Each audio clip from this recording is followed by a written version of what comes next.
কে তুমি? এই রাতে আমাদের এখানে কি করছো? পেছনে থেকে আকস্মিক অচেনা গম্ভীর কণ্ঠ শুনে সন্ধ্যা ভড়কে গেল। সে আর পা বাড়াতে পারল না। কে এই বাড়ির ছেলে নাকি? বাবা তো এই জন্যই দিনে বের হতে দেয় না, কিন্তু রাতেও যে এমন হবে কে জানতো। এমন আকস্মিক পুরুষের কণ্ঠস্বর শুনে সে ভেতরে ভয়ে কুঁকড়ে গেল। মাথার কাপড়টা এক হাতে টেনে ধরে চেয়ারটা ভালোভাবে ঢেকে নিল, আরেক হাতে হারিকেনটা শক্ত করে ধরে রাখলো। যদিও পূর্ণিমার হালকা আলো আছে, কিন্তু তবুও মা জোর করে হারিকেনটা ধরিয়ে দিয়েছে। পূর্ণিমার চাঁদের হালকা আলোতে হ্যারিকেন নিয়ে একটি মেয়েলি অবয়ব, চাদর দিয়ে মুখটা ঢাকা। মহিব দুপা এগিয়ে গেল। এমন নিশ্চুপ নির্বাক ভঙ্গিমা সে সহ্য করতে পারে না। কে তুমি? কি হলো? কথা বলছো না কেন? বিগত কয়েকদিন আগে সে ছুটিতে এসেছে, কিন্তু বাইরে থেকে বাসায় ঢুকতে গিয়েই এই প্রথম অচেনা প্রতিবিম্ব দেখে সে থমকে দাঁড়িয়েছে। সন্ধ্যা আলো আধারে ঠায় দাঁড়িয়ে রইল। সে কি করবে ভেবে পেল না। পালিয়ে যাবে কি? ঘোমটা পরিহিত হ্যারিকেন নিয়ে মেয়েটা কি অদ্ভুত লাগছে। মনে হচ্ছে কোনো অশরীরই দাঁড়িয়ে আছে, কিন্তু মুহিব সেদিকে পাত্তা দিল না। মেয়েটি পালিয়ে যেতে পা বাড়াতে নিতে মুহিব আরো সামনে এগিয়ে গেল। এই মেয়ে, এদিকে ফিরো। সন্ধ্যা ফিরল না। মুহিব নিজেই সন্ধ্যার সামনে গিয়ে দাঁড়ালো।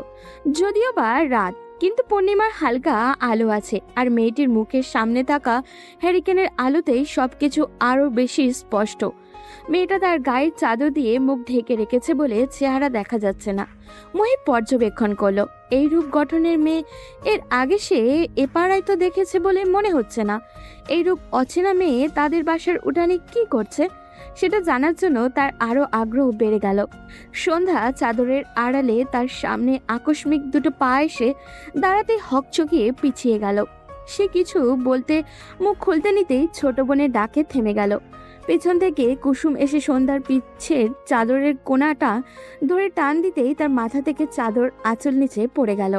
চাদর সরাতেই খোলা মাথা বেরিয়ে সেই ফর্সা সুন্দর চেহারাটা হ্যারিকেনের আলোতে জলজল করে উঠল। কৃত্রিম আলোর পাশাপাশি চাঁদের আলোয় ভালোই স্পষ্ট সব। সন্ধ্যা তড়িঘড়ি পেছনে ফিরে আঁচল টেনে মুখ ঢেকে খুব দ্রুতই প্রস্থান করলো। আর মুহিবের সময়টাও ওখানেই আটকে গেল। তার ধ্যান 2 সেকেন্ডের সেই সময়টাতেই আটকে গিয়েছে। এতটা উজ্জ্বল মুখশ্রী! সে ধ্যান থেকে বেরিয়ে কিছু বলার ওঠার পূর্বেই মেয়েটি তার চেয়ে অনেক দূরে চলে গেল। এ যেন পূর্ণিমার আলোতে আরেক পূর্ণিমা। মুহিব কথা বলতে ভুলে গেল। সে যেন এতদিন এমনই একটি মেয়ের অপেক্ষায় ছিল। বাড়ির উঠান পেরিয়ে ঘরের দরজার কাছে যেতেই যে ভয়টা সব সময় পায়, সেটাই হলো সন্ধ্যার। আব্বা চলে এসেছে। বারান্দার খাটে বসে আছে। উঁচু আওয়াজে সন্ধ্যার নাম ধরে বার দুয়েক হাঁক ছাড়ল। সন্ধ্যার ছোট বোন কুসুম তার আপার দিকে ভয়ার্ত দৃষ্টিতে তাকালো। সন্ধ্যা হ্যারিকেনটা নিভিয়ে দিয়ে ধীর পায়ে ঘরের কাছাকাছি এগিয়ে গেল। ততক্ষণে সন্ধ্যার মা জোহরা ঘর থেকে গ্লাস ভরে পানি নিয়ে স্বামীর সামনে দিল। সন্ধ্যা কই? জোহরা শান্ত স্বরে উত্তর দিল। ঘরে আছে। আমি ডাকতাছি তবুও আসতেছে না কেন? জোহরা জানতো একটা না একটা খোঁজ বের করবেই, তাই সে চুপচাপ রইল। সন্ধ্যা ধীর পায়ে ঘরের বারান্দার কাছে এগিয়ে গেল। সে কুসুমকে কিছু একটা ইশারা করতেই কুসুম ধীর পায়ে বাবার পাশে গিয়ে বসলো। এই সুযোগে সন্ধ্যা দ্রুত পায়ে বাবার পেছন দিয়ে ঘরে ঢুকে গেল। ঘরে ঢুকতেই সে স্বস্তির শ্বাস ফেলে চুলার কাছে এগিয়ে গেল। ও একটু কাজ করছে, রান্না চড়িয়েছি তাই। তোমাকে মামের এই শুদ্ধ শুদ্ধ বয়ানগুলো আমার লগে কইবে না তো? আর এই মেয়ের আমার অবাধ্য কবে থেকে হইল? ডাকতাছি তাও আসতেছে না। ও চুলার কাছে তাই। আর তুমি তো ওকে সব সময় ঘরবন্দি করে রাখো। তুমিই তো বারান্দায় আসা বারণ করে দিয়েছো। জোহরার কথাগুলো বলতে দেরি, কিন্তু গালে সজোরে একটা থাপ্পড় পড়তে দেরি হলো না। জোহরা গালে হাত দিয়ে স্বামীর মুখ পানে চেয়ে দাঁড়িয়ে রইল। হাতে থাকা গ্লাসটা মাটিতে গড়িয়ে পড়ল। পুরুষের শক্তপোক্ত হাত স্বাভাবিকভাবে গালে আঘাত লাগবে, কিন্তু এটা অনেক রাগ থেকে দিয়েছে বিধায় ব্যথা একটু বেশি অনুভব হচ্ছে। সে চোখ মুখ খিচে ব্যথা সংবরণ করার চেষ্টা করলো। ব্যর্থ হতে গিয়েও তিনি সামনে নিলেন। তার শক্ত থাকা লাগবে। বাবার এমন কার্যকলাপ দেখে কুসুম দ্রুত দৌড়ে গিয়ে বই নিয়ে পড়তে বসলো। মাটিতে স্টিলের গ্লাসটা পরে দীর্ঘক্ষণ ধরে ঝনঝন শব্দ তুলেছে। জোহরা সেদিকে তাকালো। তোমার মাইয়া তোমার এইসব দেখাই তো বেয়াদব হইব। আর আমার মাইয়া আমি জানবো তাকে কিভাবে রাখতে হইব। জোয়ান মাইয়া কখন তো যায় না। জোহরা আর চুপ থাকতে পারল, এটাই তার মনের ভয়। জোহরা হাসলো। যে ঘটনা নিজে করেছে আর তার ফল ভোগ করেছে তার মা আর মেয়ে। আনিস মিয়া মারতে তেড়ে গিয়েও পিছিয়ে আসলো। এই মেয়েটিকে সে অসম্ভব ভালোবাসে, কিন্তু কেন জানি দেখাতে বা প্রকাশ করতে পারে না। সেই জন্যই হয়তো এখনো তার ভয় যে মেয়েটি বোধহয় শুধুমাত্র তার ভয়েই এখানে সংসার করছে। হয়তো এখনো তাকে ভালোবাসতে পারেনি। জোর করে কি আর ভালোবাসা হয়? তার বউ আর মেয়ে অসম্ভব সুন্দরী। সে নিজের কর্মকাণ্ডের জন্যই এই দুইটা মানুষকে সব সময় বাধার উপরে রাখে, কারণ তার ধারণা যদি মেয়েটার পরবর্তী জীবনও তার মায়ের মতো হয়, তার মাকে যেভাবে সে তুলে এনেছিল, মেয়েটিকেও যদি সেই রকম কেউ করে, বাবা হয়ে তো এটা তো সে মেনে নিতে পারবে না। তাই তো এত ধমকের মধ্যে রেখেও মেয়েটিকে ভয়ের মধ্যে রাখে। নয়তো তারও তো ইচ্ছা করে ফুলের মতো মেয়েটিকে কাছে টেনে আগলে নিতে, অথচ তার এই ভেতরের ভালোবাসাটা কেউ উপলব্ধি করতে পারে না। জোহরা সামনের দুয়ারের উপর থেকে পাটের বস্তা এনে পানি পড়ার স্থানটাতে বিছিয়ে দিল। মাটি হওয়াতে পানিগুলো শুষে নিলে সেই স্থানটা ভেজা ভেজা হয়ে কালচে রঙের হয়ে যায়। এই জিনিসটা তার বড্ড অপছন্দ, তাই তো তাড়াতাড়ি বস্তা এনে দিয়েছে। কিন্তু এরই মধ্যে পানি অনেকটা শুষেও গিয়েছে। সে বসে বস্তাটা দিয়ে মেঝেটা একটু মুছে সেই স্থানে আরেকটা শুকনো বস্তা বিছিয়ে দিল। বস্তা বিছিয়ে সে ঘরে ঢুকে গেল। ঠোঁটের পাশে জ্বলছে খুব, ছিঁড়ে টিড়ে গেল নাকি? সন্ধ্যায় রান্নাঘরেই ছিল। মা চুলাতে রান্না চড়িয়েছে। সে চুলার কাঠটা ভালো মতো ঠেলে দিল। গ্লাস পড়ার আওয়াজটা সে শুনেছে, কিন্তু যায়নি। সে জানে তার বাবা ঠিকই আবার মাকে আগলে নিবে, কিন্তু সে গেলে হয়তো রেগে যাবে, আবার সেই রাগ তার মায়ের উপরেই ফেলবে। তাই সে উঠে মায়ের কাছে গেল না। সে বুঝতে পারে না তার বাবার চক্ষুশূল কেন সে। এই প্রশ্নের উত্তর তার জানা নেই।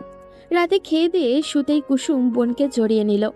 সন্ধ্যা আলো আধারের মাঝে এক নজর বোনের দিকে তাকিয়ে জড়িয়ে ধরা হাতটার উপরে হাত রাখলো। হ্যারিকেনের আলো নিভু নিভু করছে, হয়তো জ্বালানি ফুরিয়ে আসছে। আপা, ঘুম আসছে না। সন্ধ্যা বোনের দিকে পাশ ফিরে বোনকে আগলে নিল। কুসুমের মাথায় চুলে হাত বুলাতে বুলাতে বলল, এবার ঘুম আসবে, ঘুমিয়ে পড়। আপা, একটা গল্প বলো না। কিসের? জিজ্ঞাসা করতেই কুসুমের মন নেচে উঠল। তার মানে আপা আজ গল্প শোনাবে? তোমার যেটা ভালো লাগে। আমার তো রূপকথা পছন্দ। তাহলে সেটাই বলো। বলেই কুসুম ফিরল বোনের দিকে। সন্ধ্যা রূপকথার সাগরে হারিয়ে গেল।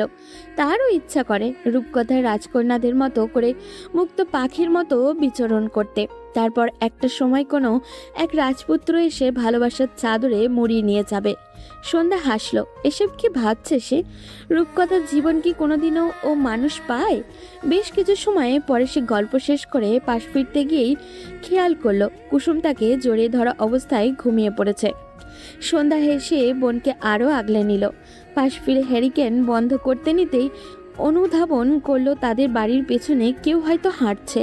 সন্ধ্যার মনে মনে আওড়ালো, এত রাতে পেছনে মানুষ? সে পাত্তা দিল না। বাড়ির আশেপাশে ইদানিং মানুষের আনাগোনা বেড়েছে। কি জানি, হয়তো শীতের রাত, তাই চোরের উপদ্রব বেড়েছে। সন্ধ্যা কুসুমকে ডিঙিয়ে হ্যারিকেন নিভিয়ে বোনকে জড়িয়ে ধরে শুয়ে পড়ল। রাত গভীর থেকে গভীরতর হচ্ছে, কিন্তু তার চোখে ঘুম ধরা দিচ্ছে না। চারিদিক থেকে নীরব রাতের ঝিঝি পোকার ডাক ভেসে আসছে। তার ইচ্ছে করলো এক দৌড়ে বাইরে গিয়ে এই নিশ্চুপ পরিবেশটা উপলব্ধি করতে।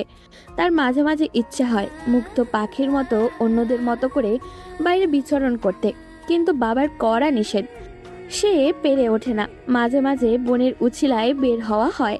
এই তো যেমন আজকে রাতেও সে বের হয়েছে। কুসুমের জন্য সে নিজেও একটু খোলা বাতাস গায়ে লাগাতে পেরেছে। হোক না রাত, তবুও তো সুন্দর অনুভূতি তো পেল। এসব ভাবতেই সে কণ্ঠস্বরটা কথা মনে পড়ে গেল। এই প্রথম কোনো পুরুষের কাছাকাছি অবস্থান করেছিল সে। মোহিত নড়ে চড়ে বেশ কিছুক্ষণ ঘুমানোর চেষ্টা করলো, কিন্তু ঘুম যেন আজ তার সাথে আড়ি করেছে। বারবার চোখ বন্ধ করতে নিতেই চোখের সামনে ভেসে উঠেছে সেই হ্যারিকেনের হলদে আলোয় জল জল করা চেহারাটা। মুহিব শোয়া থেকে উঠে বসলো। সে উঠে মাথা চেপে ধরল। না, চোখের সামনে থেকে যেন সেই চেহারাটা সরছেই না। আরও একবার মেয়েটিকে দেখতে পেলেও শাস্তি দেওয়ার দরকার, যে তার ঘুম হারাম করার জন্য। মুহিব হাসলো। আচ্ছা, তখন মেয়েটা জবাবে কি দেবে? মুহিব নিজের উপরেই হাসলো। সে কি বাচ্চা হয়ে গেল নাকি? সে খাট ছেড়ে উঠে দরজা খুলে বেরিয়ে এলো। তার ঘরটা মূলত সে নিয়েছে ছাদে। বাইরে থেকে আসলে সে এই ঘরটায় থাকে। এতে মায়ের অনেক রাগ, কিন্তু মুহিবের এটাই পছন্দ। এত বড় ছাদে একাংশ জুড়ে শুধুমাত্র তার এই ঘরটাই আছে, আর বাকি ছাদ খালি পড়ে থাকে। মুহিব দরজা খুলে খোলা ছাদের একদম কর্নারে গিয়ে দাঁড়ালো। আর চাঁদ যেন তার কিরণ উপছে দিয়েছে। সম্পূর্ণ ছাদ জুড়ে পূর্ণিমার আলোয় ছড়াছড়ি। বোঝাই যাচ্ছে রাত বেশ গভীর, চারিদিকে নিস্তব্ধতায় ঘেরা। আর গ্রামের তো মানুষ এমনিতেই খুব তাড়াতাড়ি ঘুমিয়ে যায়। চারপাশ থেকে জোনাকি দেখা যাচ্ছে। আলো আধারের মাঝে জোনাকিগুলো দেখতে বেশ মনোমুগ্ধকর লাগছে। মুহিব আকাশের দিকে তাকালো। দুই একটা ফানুস এখনো চোখে পড়ল। আজ বৌদ্ধ পূর্ণিমা, তাই সন্ধ্যা থেকে আকাশটা আলাদা সৌন্দর্যে ভরপুর ছিল। মুহিব ছাদের একদম শেষাংশে গিয়ে দাঁড়ালো। পরিবেশটা কুয়াশা তার চাদরে মুড়িয়ে দিয়েছে। চারিদিকে দেখে মনে হচ্ছে কোনো ভুতুরে পরিবেশ। মুহিব ট্রাউজারের পকেটে হাত পুরে সামনের দিকে দৃষ্টি দিল। তার ঠান্ডা অনুভব হলো, কিন্তু রুমে যেতে ইচ্ছা করলো না। চারপাশে নজর দিল। যেদিকেই তাকাচ্ছে ওই মেয়েটির চেহারাটা ভাসছে। মুহিব হাসলো। সে কি প্রেমে টেমে পড়লো নাকি? আশ্চর্য, তার মতো একটা ছেলে এই গ্রামেরই মেয়ের প্রেমে পড়েছে। তার সেই এতদিনের কাঙ্ক্ষিত মানুষটি যে তার পাশেই লুকিয়ে আছে, সে সেটা উপলব্ধিই করতে পারেনি। মুহিব হাসলো। আকাশের অর্ধ চাঁদের দিকে দৃষ্টি দিয়ে বুলিয়ে আওড়ালো। মেয়ে, তোমাকে তো আমার করে নিবই। শাস্তির জন্য তৈরি থেকো। মুহিবের মুখে লেপ্টে আছে মুচকে হাসি। আস্তে আস্তে সকাল ফুটতে শুরু করেছে। সন্ধ্যার ঘুম অনেক আগেই ভেঙে গিয়েছে। চারিদিক থেকে সকালের মিষ্টি ধ্বনি আজান ভেসে আসছে। সে উঠে বসলো। কুসুমের দিকে দৃষ্টি দিতেই হাসি পেল। তার এক হাত জড়িয়ে ধরে গপটি মেরে বিড়াল ছানার মতো আদরে ভঙ্গিমায় ঘুমিয়ে আছে সে।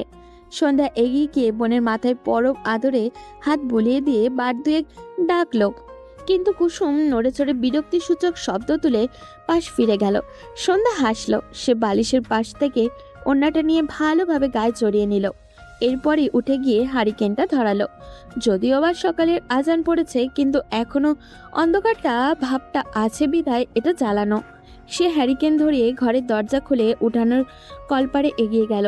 সে জানে আব্বা দেখলে বকা দিবে, কিন্তু সকালের এই স্নিগ্ধ মোহময়ী বাতাসটা সে অনুভব করতে চায়। তাই তো ঘরে বারান্দার বালতি ভর্তি পানি থাকা সত্ত্বেও কিছুটা দূরের ওই কলপারে আসে।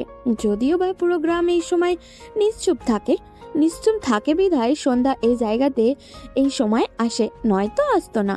সন্ধ্যা এগিয়ে এসে হাতে থাকা হ্যারিকেনটা রাখলো। এরপর কল থেকে সতেজ ঠান্ডা পানি দিয়ে অজু করে নিল। চারিদিক থেকে তখনও অনেক মসজিদ থেকে আজানের শব্দ কানে আসছে। সে অজু করে ঘরে ফিরেই নামাজ আদায় করে নিল। এরপর আবারও সেই একই জায়গায় গিয়ে দাঁড়ালো। এই কলপারের পাশে আর কোনো বাড়ি নেই। এর পাশে কতগুলো গাছ সারি সারি দিয়ে আছে। এরপরেই বিলের শুরু। দেখতে মনে হয় প্রকৃতি যেন গাছ দিয়ে সীমানা দিয়ে দিয়েছে। মানে তাদের এই বাড়িটাই গ্রামের শেষ প্রান্তে। ভোরের এই স্নিগ্ধ আলো আধারে সবুজ বিলগুলো দেখতে অদ্ভুত সুন্দর লাগে। অধীরে ওই বিলের মাঝ দিয়ে একটা সরু রাস্তা চলে যায়। সেই রাস্তা দিয়ে ভোর ফুটতে মাঠের মানুষগুলো কাঁধে লাঙল যার যার প্রয়োজনীয় জিনিস নিয়ে চলে যায়। সন্ধ্যা এইসব দেখতে ভালোই লাগে। মুহিবের চোখের সামনে চারিদিকে আলোকিত হতে লাগলো।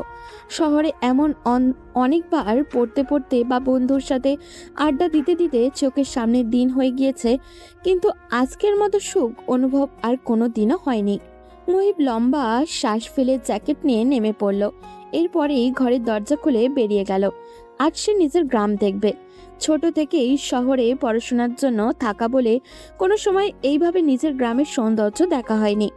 মুহিব বিলের মাঝে সরু রাস্তা দিয়ে হাঁটতে লাগলো। চারিদিকে সবুজ কুয়াশার চাদর মুড়ে রেখেছে পুরো গ্রামটা। সে চারিদিকে তাকালো। আজ মনে হচ্ছে তার গ্রামের চেয়ে সুন্দর আর কোনো জায়গায় নেই। সন্ধ্যা বিলের পাশে চাদর ভালো মতো গায়ে জড়িয়ে দাঁড়িয়ে রইল। হালকা শীত অনুভূতি হচ্ছে, কিন্তু তার ঘরে যেতে ইচ্ছেই করছে না। কেননা এখন ঘরে গেলেই সারা দিনের জন্য আর বেরোনো যাবে না। তাই সন্ধ্যা এই মুহূর্তটা বাদ দিতে চায় না। শীতের সকাল তার ভারী প্রিয়। সে খালি পায়ে বিলের ধারে নেমে গেল। নেমে খালি পায়ে ঘাসের উপরে পাগুলো নাড়াচাড়া করতে লাগলো। ঘাসের উপরে জমে থাকা ক্ষুদ্র ক্ষুদ্র শিশির কণাগুলো পায়ে লাগলে বেশ লাগে। তার খুশি খুশি অনুভূতি হয়। পেল তো সান্নিধ্য। সন্ধ্যা দ্রুত ঘরে ঢুকে স্বস্তির শ্বাস ফেলল। আজ তো সব ভুলে একদম বিলের কাছেই নেমে পড়েছিল। বাবা দেখলে বোধহয় একেবারের জন্যই বন্দি হয়ে যেত। সে দক্ষিণের জানালা দিয়ে উকি মেরে দেখতেই আটকে উঠল। ছেলেটি দাঁড়িয়ে আছে, কিন্তু কেন? ছেলেটিকে দেখেই বোঝা যায় শহুরে আর বড় ঘরের। তা ভাবতেই মনে পড়ল চেয়ারম্যানের ঘরের উঠোনে তো দেখেছিল কাল। তাহলে কি সে চেয়ারম্যানের কেউ? কিন্তু এত ঠান্ডা শীতের মাঝে উনি এভাবে দাঁড়িয়ে থাকেন কেন? সন্ধ্যা খারাপ লাগলো। এত বড় ঘরের হয়ে এত শীতের মাঝে উনি এইভাবে বিলের ধারে দাঁড়িয়ে থাকেন?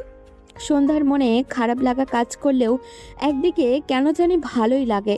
মুহিবের এমন কর্মকাণ্ডের সূত্র কিছুটা আন্দাজ করতে পেরে সন্ধ্যার কিশোরী মনে ব্যাপকভাবে আনন্দের দোলা লাগলো। এভাবে বেশ কয়েকদিন কেটে গিয়েছে। মুহিব এখন প্রতিদিন নিয়ম করে ভোরে বিলের ধারে দাঁড়িয়ে থাকে। মুহিবের মা বেজায় রাগ করেন। তিনি বারবার বলেন ঠান্ডার ভেতরে এভাবে প্রকৃতি দেখতে না যেতে, কিন্তু মুহিব মানে না। এটা এখন তার রুটিন হয়েই দাঁড়িয়েছে। প্রতিদিনকার মতোই মুহিব আজ আর বিলের ধারে দাঁড়ায়নি। মেয়েটা ইদানিং বের হয় না তেমন। মুহিব বুঝতে পারে না মেয়েটার বের না হওয়ার কারণ কি। সে নিজে? মুহিব কিছু একটা ভেবে আজ একটু আড়ালের জায়গায় দাঁড়িয়েছে।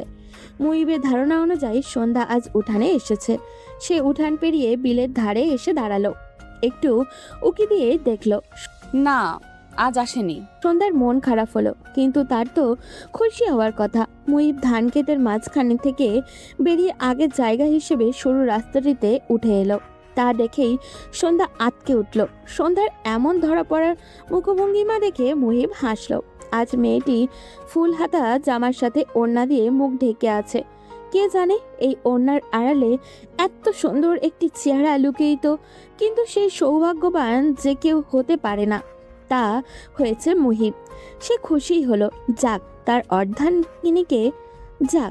অর্ধাঙ্গিনীকে আর কেউ দেখেনি। সন্ধ্যা ধরা পড়ে দ্রুত গতিতে উঠান ডিঙিয়ে ঘরে ঢুকে গেল। তা দেখে মুহিব হেসে দিল। আনিস মিয়া আজ শহুরে কাজে যাবে। তিনি মূলত মালামালের জন্যই চান। কয়েকদিন ওখানে অবস্থান করেন। বাবা গেলে সন্ধ্যার নিজেকে মুক্ত পাখির মতো স্বাধীন মনে হয়। সন্ধ্যার মা জোহরা স্বামীকে বিদায় দিয়ে দরজার কাছে আসতেই আনিস মিয়া তাকালো। তিনি তার স্ত্রী জোহরাকে বিলের ধারে দাঁড়িয়ে থাকা ছেলেটার দিকে ইঙ্গিত দিল। এই পোলাটারে দেখতাছো? জোহরা স্বামীর ইঙ্গিত অনুসারে তাকিয়ে সম্মতি দিল। পোলাটা কয়েকদিন ধইরা এই জায়গায় এই সময়ে এই ভোরে শীতের ভেতর দাঁড়ায় থাকে। থাকতে পারে, দেখতে তো মনে হচ্ছে শহরে, হয়তো প্রাকৃতিক দেখে। স্ত্রীর জবাবে আনিস মিয়ার অসন্তুষ্ট প্রকাশ করে বলল, সব সময় তেরা জবাব দিবা না তো? তুমি চিনবার পারছো না? জোহরা ভালোভাবে তাকানোর চেষ্টা করলো। হ্যাঁ, সে আগে অনেকবার দেখেছে, কিন্তু তার স্বামী কি বলতে চাচ্ছে সেটা ঠিক ধরতে না পেরে জিজ্ঞাসু দৃষ্টিতে তাকালো। এটা তো চেয়ারম্যানের পোলা, শহরে লেখাপড়া করে, তাই এখানেই থাকে। মতিগতি ভালা ঠেকছে না। তুমি সন্ধ্যাকে দেখা রাখবা জোহরা। ঠিক আছে, আপনি যান। সন্ধ্যা দৌড়ে রুম থেকে বেরিয়ে বাবার সামনে এলো। তা দেখে আনিস মিয়া বলে উঠলেন, মাইয়া মানুষের এরকমের দৌড়ঝাঁপ করা ভালা লক্ষণ না। সন্ধ্যা তাকালো। আনিস মিয়া যাওয়ার আগে আরেকটি বার ফিরে কুসুমকে আদর করে দিল। এরপর পরেই বিস্তীর্ণ উঠান ডিঙিয়ে চলে গেল। তা দেখে সন্ধ্যার খারাপ লাগলো, কিন্তু তাতে পাত্তা দিল না। কেউ বের হওয়ার সময় মুখ ভার করে থাকতে নেই। তপ্ত দুপুর, যদিও রোদ অনেকটা বেশি, কিন্তু শীতের রোদগুলো গায়ে মাখলে ভালোই লাগে। হালকা বাতাস বইছে। সন্ধ্যার ইচ্ছে করলো এই পরিবেশটা সে নিজের দু চোখ ভরে দেখুক। সন্ধ্যা কুসুম থেকে জিজ্ঞাসা করলো কেউ আছে কিনা। কুসুম চারপাশে তাকিয়ে না বলল, কেননা এই দিন দুপুরে গ্রামের সবাই ভাত ঘুম দেয়। সন্ধ্যা মাথার ওড়নার চেহারা থেকে সরিয়ে দিল। চারিদিকে হালকা বাতাস গায়ে লাগতেই এক সুখ সুখ অনুভূতি হচ্ছে ওর। সে চোখ বন্ধ করে বিলের মাঝে দাঁড়িয়ে রইল। হুট করেই কুসুমের ডাকে সে চোখ তুলে বোনের দিকে তাকালো। কুসুম ভয়ার্ত দৃষ্টিতে বোনের দিকে তাকিয়ে আছে। আপা, ওই বেয়াদব পোলাটা কোন পোলা? মেয়ে মাইন ছেড়ে খারাপ কথা বলে সে। কুসুম হাতের ইশারা দিয়ে দেখাতেই সন্ধ্যা সেদিকে অনুসরণ করলো। বিলের অদূরে রাস্তার ওখানে দলটা বসে আছে। দলের প্রধান হচ্ছে হারুন। এই লম্পট হারুনের চোখ থেকে গ্রামের সব মহিলারা তাদের মেয়েদের সাবধানে রাখে। তার চোখ শকুনের, একবার চোখে পড়লেই শেষ। সন্ধ্যা তড়িঘড়ি করে ওড়নাটা মাথায় চাপালো। সে কি ভুল কিছু করে ফেলেছে? সে কুসুমের হাত ধরে বিলের সরু আইল দিয়ে এসে রাস্তায় উঠে গেল। রাস্তার ধারেই বটতলায় এই দলটা থাকে সব সময়। লোকেরা লম্পাট হারুনই বলে। তাদের দলটা বকাটের দল। সন্ধ্যা দ্রুত পদে বোনকে নিয়ে ওদের ডিঙিয়ে আসতেই স্বস্তির শ্বাস ফেলল। যাক, তাহলে চেহারা দেখেনি। তার বাবা একটু রাগী বলে সবাই তাদের তেমন একটা খারাপ নজরে দেখতে পারে না। এদিক দিয়ে সে বাবাকে কৃতজ্ঞতার চোখেই দেখে। সন্ধ্যা স্বস্তির শ্বাস ফেলে পা বাড়াতে নিতেই কিছু একটা শ্রবণ করে পা থেমে গেল। ঘুমটা হারলে এতটা সুন্দরী হবা তা তো ভাবি নাই কোনোদিন। ভাবছিলাম ছোটটা বাপের মতোই কাইল্লা হবে, কিন্তু এতে দেখি হুড়পুরি। এভাবে জীবনের কি বুঝতে পারতেছ? আমার সাথে চলে আসো, সুখে রাখবো না। হারুন কথাগুলো বলেই বসা থেকে উঠে দাঁড়ালো। সন্ধ্যা আড়াল থেকেও বুঝতে পারলো হারুনের দৃষ্টি লোভনীয়। তার গায়ে জ্বালা ধরে গেল। হারুন হাত দুটো সোজা করে আড়মোড়া ভেঙে সন্ধ্যার পিছনে এসে দাঁড়ালো। সন্ধ্যা দ্রুত পা চালাতে নিতেই হারুন তার দলের বাকিদের ইশারা করে বলল, দেখছোস আনিস মিয়া কি পাল্টাছে? শালা এমন ভাবে চালায় যে এমন সুন্দরী এত বছর চোখেই পড়ে না। চোখের সামনে এমন সুন্দরী থাইকেও আমরা বুঝতে পারিনি। সন্ধ্যার রাগে দুঃখে কান্না পেয়ে গেল। তা দেখে হারুন চেঁচিয়ে হাঁক ছাড়ল। কি সুন্দরী, ভয় পাইতেছ?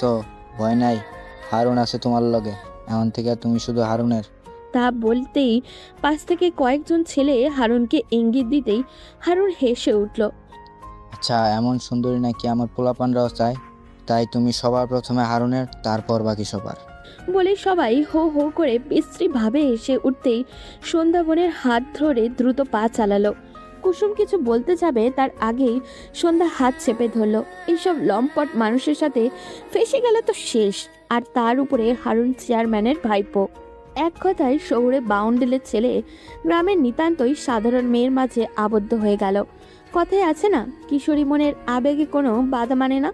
তাই তো সন্ধ্যা একই পথে হেঁটেছে। হাজার শিকলের মধ্যেও বাধা থেকেও সেও মনের অজ্ঞানে কিশোরী মনটা প্রাধান্য দিয়েছে, যেটা সে চায়নি। তবে হয়তো তাদের এই পথছালা লেখা ছিল, তাই তো না চাইতে দুজন মানবী পার্শ্ব কিছু চিন্তা না করেই নিজেদের মনকে এক অবৈধ বন্ধনে আবদ্ধ করে ফেলল। সন্ধ্যা এপাশ ওপাশ পাশ ফিরল। হ্যারিকেনের হলদে মিটমিটে আলোয় সন্ধ্যার ঠোঁটে হাসি লেগে আছে। মুহিবের কথা ভাবতে ভাবতেই চোখের পলকে মাঝ রাত হয়ে গেল। কেন জানি ছেলেটার কথা ভাবতে গেলেই তার মুখে হাসি ফুটে ওঠে। হয়তো কেউ একজন তাকে এতটা প্রাধান্য দেয় সেটা ভেবেই। সন্ধ্যা ঘুমন্ত কুসুমের দিকে একবার তাকালো। কি সুন্দর করে ঘুমিয়ে আছে, কিন্তু তার চোখে ঘুম নেই। সন্ধ্যা হ্যারিকেনটা নিয়ে টেবিলের ধারে বসে পড়ল। টেবিলের সামনাসামনি জানালাটা খুলে দিল। খোলা জানালা দিয়ে ফুলের মিষ্টি ঘ্রাণ ভেসে আসছে।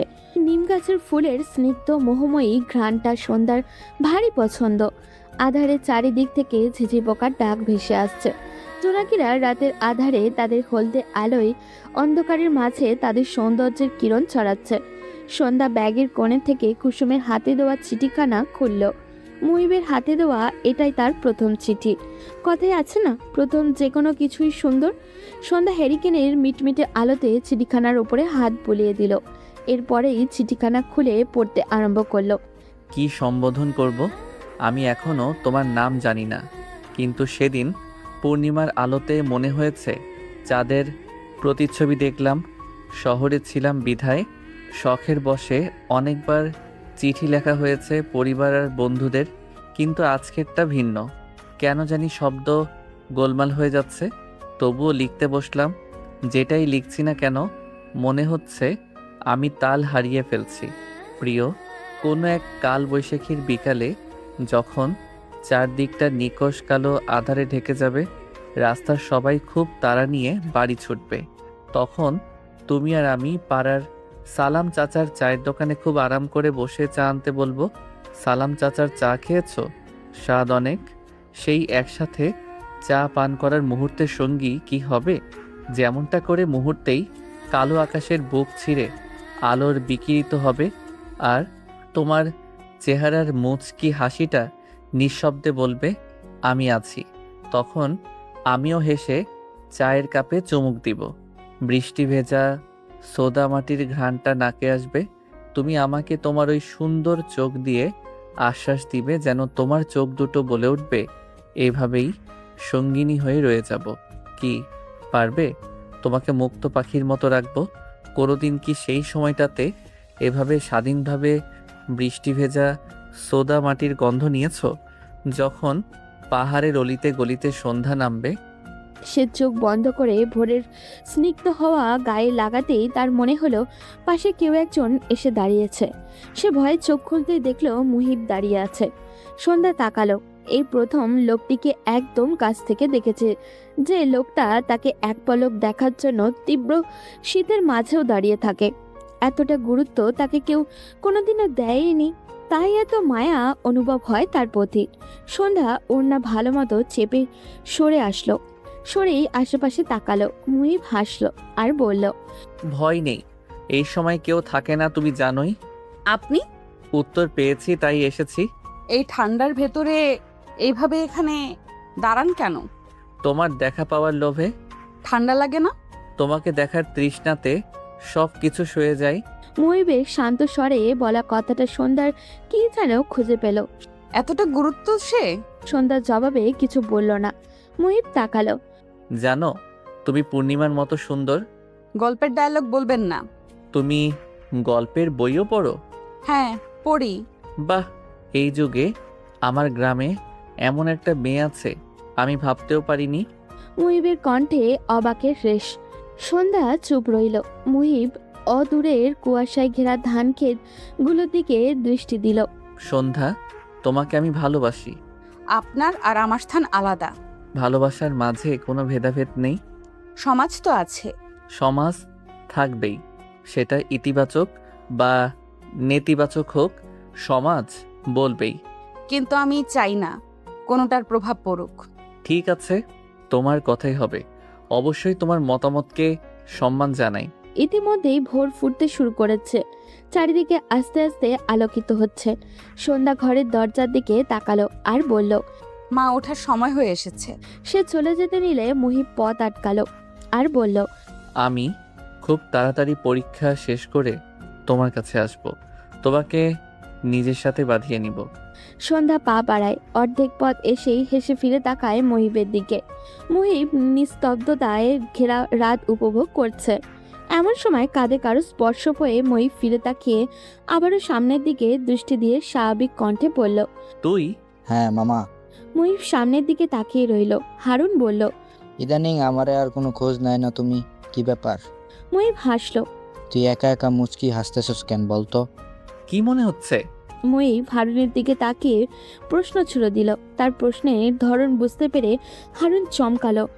মামা প্রেমে পড়ছস তাই না? খেয়াল করতেছিস সব। পর মুহূর্তেই হারুন আবারও বলে উঠল, দেখাবা না? প্রেমে ধরা যায় না, সে যে লজ্জাবতী। তবে হ্যাঁ, পেয়েছি তো অবশ্যই। আবার আসবো, তখন দেখাবো। হারুন খুশি হলো। তার ভাই সমান বন্ধু প্রেমে পড়েছে। মুহিব তাকালো হারুনের দিকে। সে ভ্রুকুচকে জিজ্ঞাসা করলো, তোকে এমন খুশি লাগছে কেন? হারুন মাথা চুলকালো। তা দেখে মুহিব আর চোখে তাকালো। কি ব্যাপার? এই গ্রামে তো একই মাইয়া আছে, তারা আমারই লাগবো। মুহিব বোঝার ভঙ্গিতে মাথা নাড়ালো আর বলল, তাহলে বলে দেই। মাইয়ার তেজ আছে বউ, যেমন তেজ তেমন সুন্দরী। এ এমন কি মেয়ে? তুই দেখলে তুইও প্রেমে পড়ে যেতিস মামা, এমনই সুন্দর সে। মুহিব হারুনের কথায় হাসলো। সে মনে মনে আওড়ালো, আমি তো শুধু তার মাঝে আবদ্ধ, আর কারোর প্রতি না। হারুন আবারও বলল, শালা বাপটা এমন ভাবে পাল্টাছে বোঝা যায় না। সুন্দরীর লোকে তেজ ভাবটা আয়না দিছে। মুহিব হারুনের দিকে তাকালো। সে স্বাভাবিক কণ্ঠে শুধালো, মেয়ে মানুষের তেজ থাকবে স্বাভাবিক, তাই বলে উল্টাপাল্টা কিছু করবি না। রাজি না হলে নেই, সবার একটা মত থাকে। মুহিবের কথায় হারুন হাসলো। রাজি না হইলে নেই, এটা তো হইব না। রাজি হইতেই হইব, যেই করেই হোক। তুই দেখলে বুঝতি। আমার দেখার সময় নেই, পরের বার আসলেই তোকে চাচাকে বলে বিয়ের ব্যবস্থা করব। তারপরই তুই ঠিক হবি। হিমছড়ি আর শিউলির পাতায় জমেছে কত নতুন প্রেমের গল্প। চেয়ে দেখো, ভোরের আকাশে কুয়াশা মিশেছে অল্প স্বল্প। সন্ধ্যা মুহিবের পেছনে এসে দাঁড়িয়েছে। মুহিব বুকে দুহাত গুজে সামনের দিকে দৃষ্টি দিয়ে কবিতা ওড়াচ্ছে। সন্ধ্যা বেশ কিছুক্ষণ চুপ রইল। সেও সামনে তাকিয়ে মুহিবের উদ্দেশ্যে শুধালো, কি ব্যাপার, মন মরা লাগছে আপনাকে? হয়তো। সন্ধ্যা মুহিবের দিক থেকে দৃষ্টি সরিয়ে নিল। সে সামনের দিকে তাকিয়ে শুধালো, কারণটা কি জানতে পারি? মুহিব তাকালো সন্ধ্যার দিকে। তাতে সন্ধ্যা আরেকটু সরে দাঁড়ালো। মুহিব তার উদ্দেশ্যে বলল, এই ধরো, তুমি কারণ। সন্ধ্যা ভরকে গিয়ে বলল। মানে আমি আবার কি করলাম? সন্ধ্যার ভরকানো দেখে মুহিব হাসলো আর বলল, ভয় নেই, গুরুতর অপরাধ নয় যে ফাঁসি হবে। সে না হোক, কিন্তু অপরাধী তো অপরাধের কারণটা জানতেই পারে।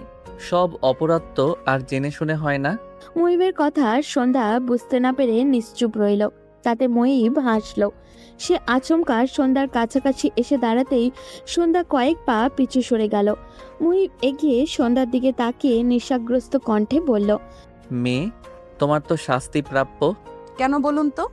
আমার ঘুম কেড়ে নিয়েছো তাই। এটা আবার অপরাধ নাকি? হ্যাঁ, আমার জন্য অপরাধ। আচ্ছা, শাস্তিটা কি? যাবজ্জীবন এবং সশ্রম কারাদণ্ড দিব। জেলার আপনি? হ্যাঁ, সেই দায়িত্ব আমি নিব। মানে আমার সাথে যাবজ্জীবন কারাদণ্ডে থাকতে। সশ্রম? হ্যাঁ, আমাকে ভালোবাসতে হবে। সন্ধ্যা হাসলো। সে অদূরে আধারের মাঝে আকাশে অস্পষ্ট চারটার দিকে দৃষ্টি দিল। সে চোখ সরাতেই দেখতে পেল মুহিব হালকা আলোতেও তার দিকে তাকিয়ে আছে। সন্ধ্যা সরে দাঁড়ালো। এইভাবে চেয়ে আছেন কেন? আমার অস্বস্তি হচ্ছে। চোখ সরছে না যে, আমার কি দোষ? আকাশের দিকে চেয়ে দেখুন একবার, চাঁদটা কি সুন্দর। চাঁদই তো দেখছি। কি? একটা শুভ্র নিষ্কলুষ চাঁদ। চাঁদ কি আবার নিষ্কলঙ্ক হয় নাকি? হয় হয়, আমার আকাশে যে চাঁদ বিচরণ করে সে একেবারে নিষ্কলঙ্ক, নিষ্পাপ। সন্ধ্যা তাকালো। যদি সেটি অমাবস্যায় হারিয়ে যায়? মুহিব আবারও হাসলো। হারাতে দিলেই তো, তাকে তো আমি গ্রহণ করে আগলে বুকের মধ্যে সযত্নে রেখে দিব। সন্ধ্যার হুট করে ভীষণ রকম সুখ অনুভব হলো। সে সামনে এগিয়ে শিশির ভেজা ঘাসের উপরে আলতো করে পা রাখলো। তাতে সে উৎফুল্ল হয়ে মুহিবকে ডাকলো। মুহিব এগিয়ে গেল। সেও সন্ধ্যাকে অনুকরণ করে খালি পায়ে শিশির ভেজা ঘাসের উপরে দাঁড়ালো। এক অদ্ভুত শিরশিরে অনুভূতি। সন্ধ্যা এইভাবে দাঁড়িয়ে অদূরে তাকালো। ভোরের আলো ফুটতে শুরু করেছে। ঝিঝি পোকার ডাক থামিয়ে দিয়েছে। সে আনমনা হয়ে গেল। সে জানে না এটার পরিণতি কি হবে। সে কি আদৌ এই সুখটা পাবে? সন্ধ্যা আচমকা মুহিবকে প্রশ্ন করে বসলো। আমাকে সত্যিই চান? হ্যাঁ চাই, এতে সন্দেহ আছে? কেন তুমি চাও না? তবে হালালভাবেই সব হোক। সন্ধ্যার কথায় মুহিব আশ্বস্ত ভরা কণ্ঠে উত্তর দিল। তবে তাই হোক। বাড়িতে যাচ্ছি আমি। বলেই সন্ধ্যা পা বাড়ালো। কিন্তু আমার যে শেষ বর্ষের পরীক্ষা বাকি, তারপর না হয় পাঠাবো প্রস্তাব। কিন্তু এতদিন সহ্য করব কিভাবে? আর কোনো পথ নেই। আপনি ততদিনে ভালো মতো পরীক্ষা শেষ করেন। ভালো থাকবেন। বিদায়টা এভাবে দিচ্ছ? আমি আজ রাতে চলে যাব। সন্ধ্যা চলে আসতে নিতেই থমকে দাঁড়ালো। মুহিব আজ চলে যাবে। সে কিভাবে থাকবে? সন্ধ্যা নিজেকে শক্ত করলো। কেন? মুহিব আসার আগে তো সে দিব্যি ভালো ছিল। এখনো সেভাবেই থাকবে, কিন্তু থাকবে কিভাবে? মুহিবের মায়াতে সে যে নিজেকে জড়িয়ে ফেলেছে, তাই তো মুহিবের দিকে আর তাকানোর সাহস পাচ্ছে না। যদি কান্না আটকাতে না পারে, সন্ধ্যা পিছু ফিরে তাকালো। মুহিব তার এদিকে জবাবের আশায় তাকিয়ে আছে। সে সামনে ফিরে জবাব দিল। আপনি ভালোভাবে পরীক্ষা দিয়েন, সহি সালামতে ফিরে আসবেন। অপেক্ষায় থাকবো। মুহিবের মন খারাপ হলো। সন্ধ্যা তাকে এভাবে বিদায় দিচ্ছে। সন্ধ্যার হুট করেই কঠিন হওয়াটা মুহিবকে প্যারা দিল। কি হয়েছে মেয়েটার হুট করে? ঠিক আছে, এই পরীক্ষাটা শেষ হোক, তারপর তোমার আমার মিল আর কেউ আটকাতে পারবে না সন্ধ্যা, প্রমিস করলাম। এসেই তোমার বাড়িতে প্রস্তাব দিয়েই নিজের সাথে বেঁধে নিব। সন্ধ্যা চলে যেতে যেতেই মুহিবকে কথাগুলো শুনে কান্নার মাঝেও মুচকি হাসালো। রাতে রওনা দিবে মুহিব। প্রতিবার এভাবে যাওয়ার সময় তার মন ভালো থাকে না, কেননা বহুদিন পরে আবারও বন্ধুদের দেখবে। কিন্তু এইবার কেন জানি খারাপ লাগা কাজ করছে। সে রুমে গিয়ে খারাপ করো না, আমি পরীক্ষাটা শেষ করেই ফিরে আসব তোমার কাছে, এসেই নিজের সাথে বেঁধে নিব। বিড়বিড় করে কি কইতাছস? মুহিব ফিরে তাকালো। হারুনকে দেখতে পেয়ে আবারও সামনে দৃষ্টি দিল। কইলি না তো, তোর মতো তো খবর নিয়ে ঘুরি না। প্রেমে পড়ার পরে তুমি বদলায় যেতেছ মিয়া। মুহিব ফিরে তাকিয়ে বলল। তুইও নিজেকে বদলে ফেল। হারুন মাথা দুদিকে হেলিয়ে হাত দুটো সোজা করে আড়মোকা ভেঙে হামি তুলল আর বলল। আমি কি খারাপ নাকি? মুহিব স্বাভাবিক কণ্ঠে বলল। সেটা পুরো এলাকা জানে। তোর ভয়ে পাড়ার মহিলারা মেয়েদের বের হতে দেয় না, সেটা তো বুঝি। চিন্তা করো না, ওই মেয়ারে পাইলে আমি আর কোনো দিকে তাকাবো না। মুহিব কিছু একটা আজ করতে পেরে বলল। তুই যেভাবে বলছিলি সেই অনুযায়ী মেয়েটি ভালো। এত ভালো মেয়ে আর পরিবার তোর কাছে তাকে দিবেই বা কেন? তুই আমার ভাই বন্ধু, এভাবে কইস না। তো কিভাবে বলবো তোর কোনো ভালো ব্যাকগ্রাউন্ড নেই যে তোরে তাকে দিবে? এজন্য বলি কি, ভালো হয়ে যা। বটতলায় বসে মেয়েদের টিজ করিস না, তাদের একটা স্বাভাবিক জীবন দে ভাই। কোনো একটা কাজ টাজ ধর। সব কিছু সারা জমু যদি ওই মেয়েটারে পাই। যদি মেয়েটাকে না পাস? হারুন চাইছে আর পাইনি এমন কিছু আছে? আমি তো পামুই, যেভাবেই হোক। মুহিব কিছু একটা আজ করতে পেরে হারুনকে শাসনের সুরে শুধালো। ভুল ক্রমেও মেয়েটির বিপরীতে গিয়ে কিছু করবি না বলে দিলাম। ঠিক আছে। হারুনের জবাব পেয়েও মুহিব বেশ কিছু সময় তার দিকে তাকিয়ে রইল। ছেলেটির বিশ্বাস নেই, যদি সে আর কয়েকদিন থেকে যেতে পারতো এখানে, তাহলে কিছু একটা করে হারুনকে সংশোধন করা যেত। কিন্তু এখন তো থাকা সম্ভব না, তার যে ফাইনাল পরীক্ষা। সাইলা বেগম আর ছেলের পছন্দ মতো সব রান্না করেছে। ছেলে এতদিন কাছে ছিল, তার মন শান্ত ছিল, আবার এতগুলো দিন বাইরে থাকবে। মুহিব খেয়ে মায়ের আঁচলে হাত মুখ মুছে উঠে দাঁড়ালো। তা দেখে সাইলা বেগম হাসলেন। ছেলেটার আর এই স্বভাবটা গেল না। এত বকাঝকা করেন, তাও ছেলে খেয়ে হাত মুখ মুছবে মায়ের আঁচলে। বাসের টিকিট কয়টা নিয়েছিস বাবা? এই তো এখনই রওনা দিব। বাবা কই? রুমে আছে। মুহিব মায়ের কথা শুনে সিঁড়ি বেয়ে রুমের উদ্দেশ্যে রওনা দিল। আগে রুম থেকে সব ব্যাগপত্র নিয়ে আসা যাক, তারপর না হয় বাবাকে বলবে। মুহিব রুম থেকে বেরোনোর সময় বইয়ের মাঝ থেকে চিঠিটা নিয়ে পকেটে গুজে নিল। হারুনও হাতে হাতে মুহিবের ব্যাগটা নিয়ে নেমে এলো। সাইলা বেগম দুজনকে ধরে ব্যাগ নামাতে দেখে বললেন। এত কষ্ট করে বইগুলো শুধু শুধু আনতে গেলি, পড়া তো হয়নি। মুহিব ব্যাগের দিকে তাকালো। আসলেই এইবার তো ভুলেও বই খোলা হয়নি। হারুন চাচির দিকে তাকালো। চাচি, অন্যের পোলার বই আনছে, সেটার বোঝাটা বহন করতেছে, তাও আবার সহ্য হচ্ছে না। মুহিব বাদ সাধলো। মা তো মাই হয়, সন্তানের এইসব বোঝা তাদের জন্য অনেক কিছু। হারুন শুধালো। হ্যাঁ, মা তো মাই হয়। আর তার অন্যমনস্কতা দেখে সাইলা বেগম এগিয়ে গিয়ে প্লেটে খাবার বাড়তে বাড়তে ডাকলেন। এই আয়, খেয়ে নিবি, সারাদিন শুধু বাইরে টোটো করিস। হারুন লোভনীয় খাবার দেখে তাড়াতাড়ি খেতে বসে গেল। মা, আমি একটু আসছি বলেই মুহিব ব্যাগপত্র রেখে বেরিয়ে গেল। সাহেলা বেগম পিছু ডাকতে গিয়েও ডাকলো না, হয়তো কোনো বন্ধুকে বিদায় জানাতে যাচ্ছে। সন্ধ্যার রাতে ঘুম আসছে না, সে ছটফট করে উঠে বসে পড়ল। কি আশ্চর্য, আগে সে শোবার সাথে সাথেই ঘুমিয়ে পড়তো, ইদানিং একদমই আসছে না ঘুম। মুহিবের মতো তারও ওই একই রোগে ধরলো নাকি? সন্ধ্যা হাসলো। না, এই রোগে শান্তি আছে, খুব শান্তি আছে, নিজেকে সুখী সুখী মনে হয়। সে হ্যারিকেন নিভাতে গিয়েও মনে হলো তাদের ঘরের আশেপাশে কেউ হাঁটছে। সে পাত্তা দিল না, কিন্তু পর মুহূর্তে কে যেন ভেবে শোয়া থেকে উঠে পড়ল। হ্যারিকেনের নিভু নিভু আলোতে জানলার ধারে এগিয়ে গেল। জানলা খুলতেই দমকা হাওয়া এসে গায়ে অদ্ভুত শিহরণ বয়ে গেল। তার ভাবনায় সত্যি হলো, মুহিব এসেছে। সন্ধ্যা জানালা খুলতেই মুহিবের চড়া হাসি চোখে পড়ল। সন্ধ্যা সতর্ক চোখে মায়ের রুমের দিকে একবার পিছু ফিরে তাকালো, এরপর সাবধানী কণ্ঠে ফিসফিসিয়ে বলল, আপনি? হ্যাঁ আমি। ঘুমাওনি এখনো? আমার কথা ভাবছো বুঝি? আপনার কথা কেন ভাববো? আজে বাজে বকবেন না। জানি জানি। সন্ধ্যা বারবার পিছু ফিরে তাকাচ্ছে। সে মুহিবের দিকে তাকিয়ে শুধালো, এত রাতে? আমি এখন চলে যাব সন্ধ্যা, একেবারে 2 মাস পরে আসবো। সন্ধ্যার বুক ধরফর করে উঠল। তার কান্না পেয়ে গেল। মুহিবকে সে আর 2 মাস দেখবে না? কিভাবে থাকবে ও? মুহিব সন্ধ্যার চেহারা দেখে আজ করতে পারল।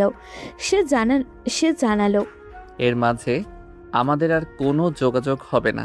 এসেছিলাম তোমার জানালায় চিঠি রাখতে, কিন্তু ভাবিনি তুমি জেগে থাকবে। ভালোই হয়েছে, দেখার তৃষ্ণার অন্তত একটু হলেও পূর্ণ হয়েছে।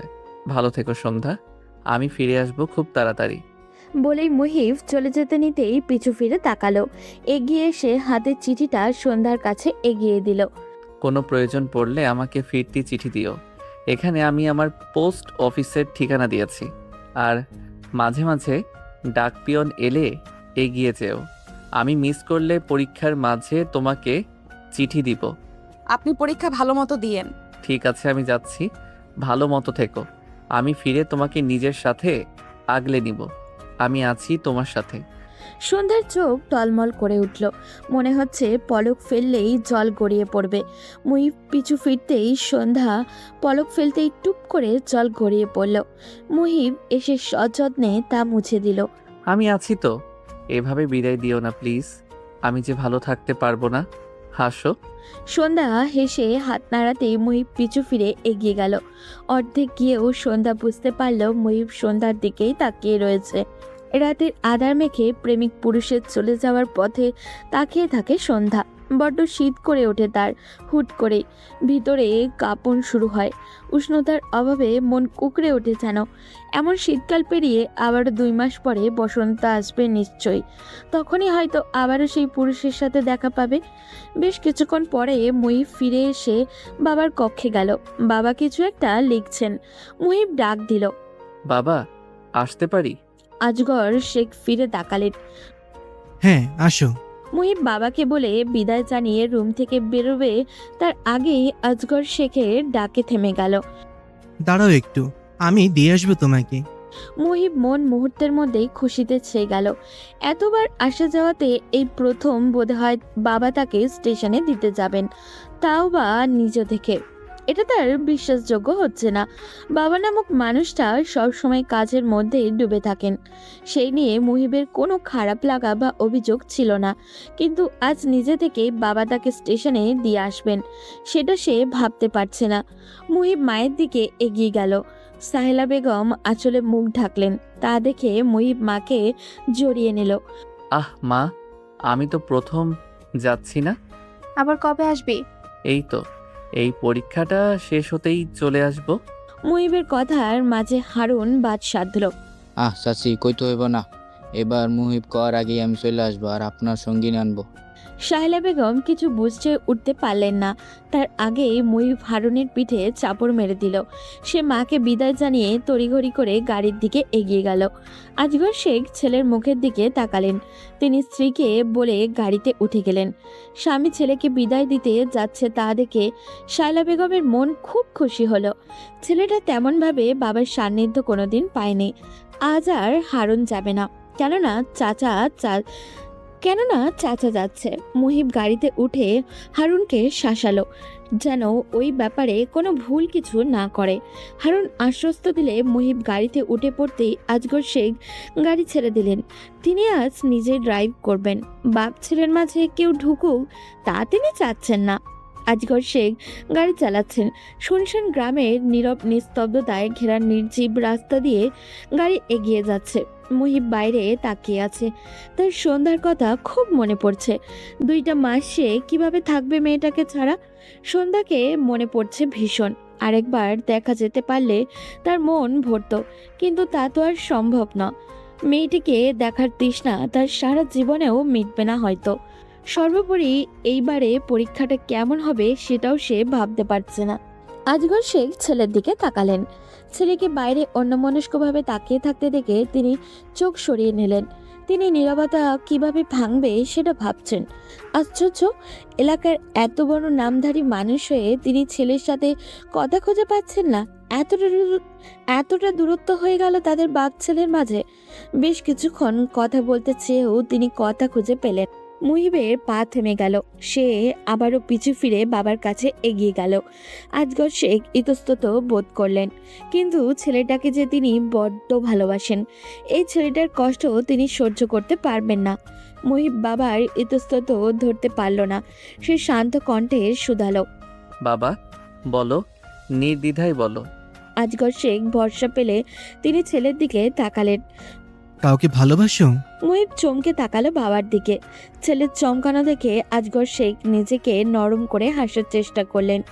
তখন হারুনের বলা কথার অর্থ আমি বুঝেছি, তাই বলছি, কাউকে ভালোবাসলে ইতস্তত করিও না, বাবাকে বলিও।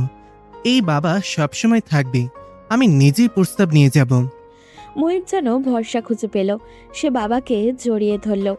আজগর শেখ আচমকা ছেলের জড়িয়ে ধরাতে ভরকে গেলেও নিজেকে ধরাস্ত করে নিজেও জড়িয়ে ধরলেন। তার মনে হচ্ছে এতদিনের বাপ ছেলের দূরত্ব ঘুচবে। বাস ছেড়ে দেবে। আজগর শেখ মুহিবকে তুললেন। তোমার থেকে 5 মিনিট নিয়ে 10 মিনিট কাটিয়ে দিয়েছি। মুহিব হাসল আর বলল, এই 10 মিনিট আমার কাছে অনেক কিছু। ঠিক আছে, এইবার যাও, পরীক্ষাটা ভালো মতন দিয়ে ফিরে আসো। হ্যাঁ বাবা, আমি ফিরে এসে আপনাকে বলবো। ঠিক আছে, ভরসা করো বাবাকে, আমি আছি সব সময়, কিন্তু পরীক্ষাটা একদম নিশ্চিন্তে দিবে। মুহিবকে হেসে বাচ্চাদের মতো করে দুদিকে মাথা দোলালো। তার আর কিচ্ছু চাওয়ার নেই। সে বাসে উঠে গেল। জানলার পাশে বসতেই আজগর শেখ এগিয়ে হাত নেড়ে ছেলেকে বিদায় জানালেন। এক মনে খুশি লাগলো যে ছেলেকে সে ভরসা দিতে পেরেছে। সে যে চায় না তার ছেলের পরিণতি তারই মতো কষ্টদায়ক হোক, যেটা রেস তার এখনো রয়ে গেছে। এখনো গুমড়ে গুমড়ে খায় সে। ভোরের আজান পড়তেই সন্ধ্যার ঘুম ভেঙে গেল। ঘুম ঘুম চোখে সে নিজেকে খোলা জানালার ধারে আবিষ্কার করলো। মুহিবের কথা ভাবতে গিয়ে কোন সময় চোখ লেগে এসেছে সে সেটা টের পায়নি। সন্ধ্যা হ্যারিকেনের দিকে তাকালো। হ্যারিকেন একদমই নিবু নিবু অবস্থায়, যেন সে দায় পড়ে আলো দিচ্ছে। সন্ধ্যা বুঝতে পারল জ্বালানি ফুরিয়ে এসেছে। আসলেই তো সারা রাত ধরে আলো দিচ্ছে। সে উঠে দাঁড়ালো। হ্যারিকেন নিবু নিবু আলোতে ঘরটা ভুতুরে মনে হচ্ছিল।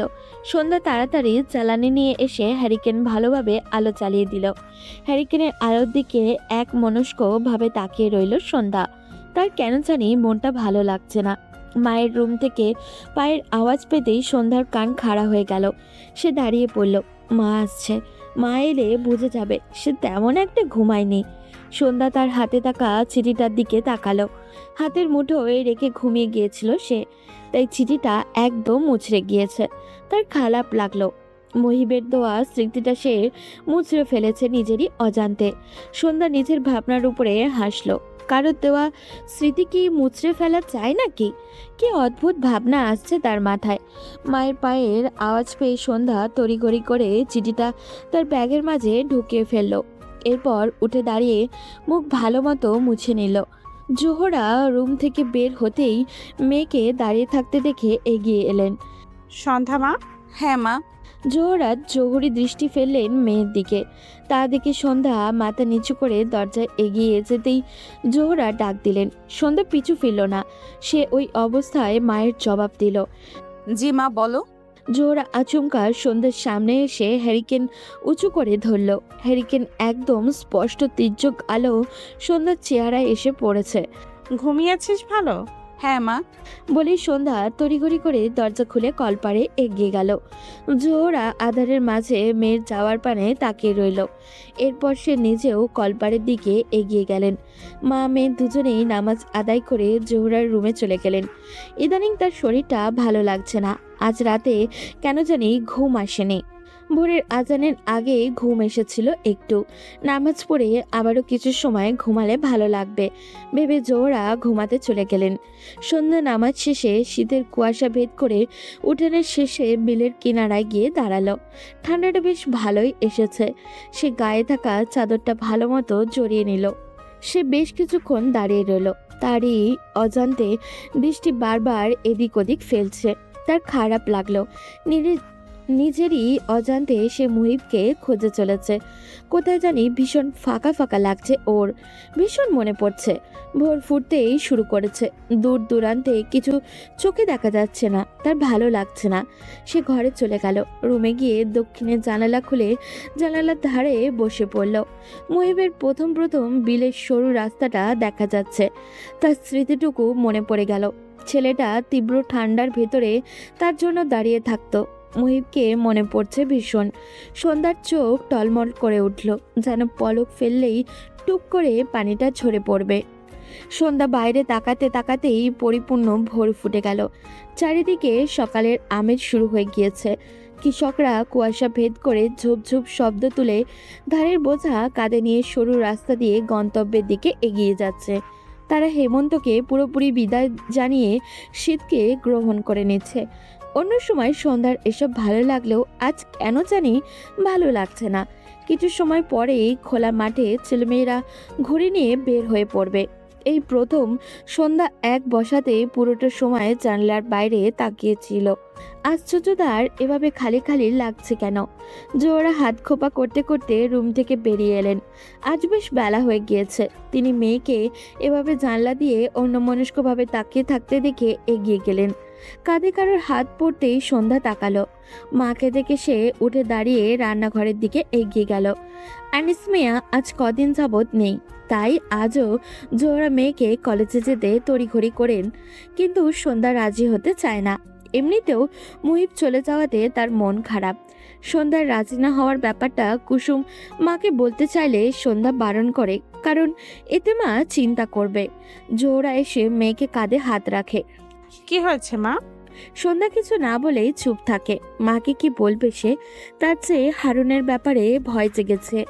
জোহরা মেয়েকে আশ্বস্ত করে বললেন, বাবা আসলে তো আর কলেজে যেতে পারবি না। এই কয়দিন অন্তত যা। তুই তো পড়াশোনা করতে চাস। এমন করার কারণ? তোকে যে আমি যেটা করতে পারিনি সেটা করতে চাই, আমার মতন করে করতে চাই। আর কালকের দিনও যাসনি, ভাবলাম এমনি, কিন্তু আজকেও কি হয়েছে মা আমাকে বল। মায়ের এমন কথায় সন্ধ্যার মনে অনুশোচনা আসলো। মা তার জন্য এত কিছু করে পড়াশোনা করাতে চাচ্ছে, আর সে সেটারই প্রতিদান এভাবে দিচ্ছে। তার এই পড়াশোনার জন্য মা বাবার মাঝে কতটা ভাঙন ধরেছিল সে সেটা তো জানে। হারুনের ভয় সে কি কেন ক্লাস করবে না? হারুন তার কি করতে পারবে? কিছুই না। না, সে মায়ের স্বপ্নগুলো ভঙ্গ করতে পারবে না। সন্ধ্যা তৈরি হয়ে বোনকে নিয়ে বেরিয়ে যায়। কলেজ শেষে ফেরার পথে যে ভয়টা পাচ্ছিল ঠিক সেটাই হলো। আজও ছুটির সময়ে একই সময় হারুনের দলটা আছে। সন্ধ্যা বিলের আইলে থাকাকালীন দূর থেকেই এদিক ওদিক তাকালো। না, আর কোনো দিকে পথ নেই যাওয়ার। এই মৌসুম হওয়াতে বিলগুলো ভেজা কাদা মাটিতে চুপচুপ করে। এখানে মাঝে মাঝে সাপও থাকে। এদিক দিয়ে যাওয়া যাবে না। শুকনো বিল, অর্থাৎ আর কয়েকদিন পর হলে ঠিক ওই বিলের মাঝ দিয়ে হাঁটা যায়, কিন্তু এখন হাঁটা যাবে না। সন্ধ্যা সাহস সঞ্চার করল। না, সে তার মায়ের মেয়ে, এভাবে ভয় পাচ্ছে। ভয়কে জয় করতে হবে। মা বলেছিল ভয় পেয়ে পিছু হটে গেলে সেটা কোনো সাহসের কাজ নয়। আপা, কি করব? সন্ধ্যা বোনের হাত শক্ত করে ভরসা দিল। সে হাজার উপরে সাহসী দেখালেও তার ভেতরে অনেক ভয় লাগছে, কারণ সে জানে এতগুলো ছেলে তাকে কিছু বলবেই। তার উপরে তাদের চোখে পড়েছে যে। সন্ধ্যা এগিয়ে গেল। কুসুম আপার দিকে ভয়ার্থ দৃষ্টিতে তাকাচ্ছে। সন্ধ্যা বিলের আইল ডিঙিয়ে রাস্তায় রাস্তায় উঠতেই হারুন সহ সবাই হো হো করে হেসে উঠল। আরে সুন্দরী যে, আমরা আসি যেন আসলে। তার মানে তারও কথাগুলো ভাল লাগতাছে। বাপের ডরে এমন ভাইবা ছিল। একজনের এক এক বিশ্রী কথায় সন্ধ্যা অপমানে চোখ মুখ খিচে ফেলল। সে চলে যেতে নিলেও হারুন এসে পথ আটকালো। সে সন্ধ্যার পা থেকে মাথা পর্যন্ত অদ্ভুত দৃষ্টিতে তাকালো। ঘোমটার আড়ালে হারুনের বিশ্রী লোভনীয় দৃষ্টি দেখে ঘৃণায় সন্ধ্যার গা রি করে উঠল। হারুন আকস্মিক সন্ধ্যার ঘোমটা ধরে টান দিতেই সন্ধ্যা চমকে তাকালো। হারুনের আকস্মিক কাণ্ডতে সন্ধ্যা হিতাহিত জ্ঞান হারিয়ে ফেলল। সে ঘৃণায় অপমানে বশীভূত হয়ে রাগিনী রূপ ধারণ করে আচমকা থাপ্পড় মেরে দিল।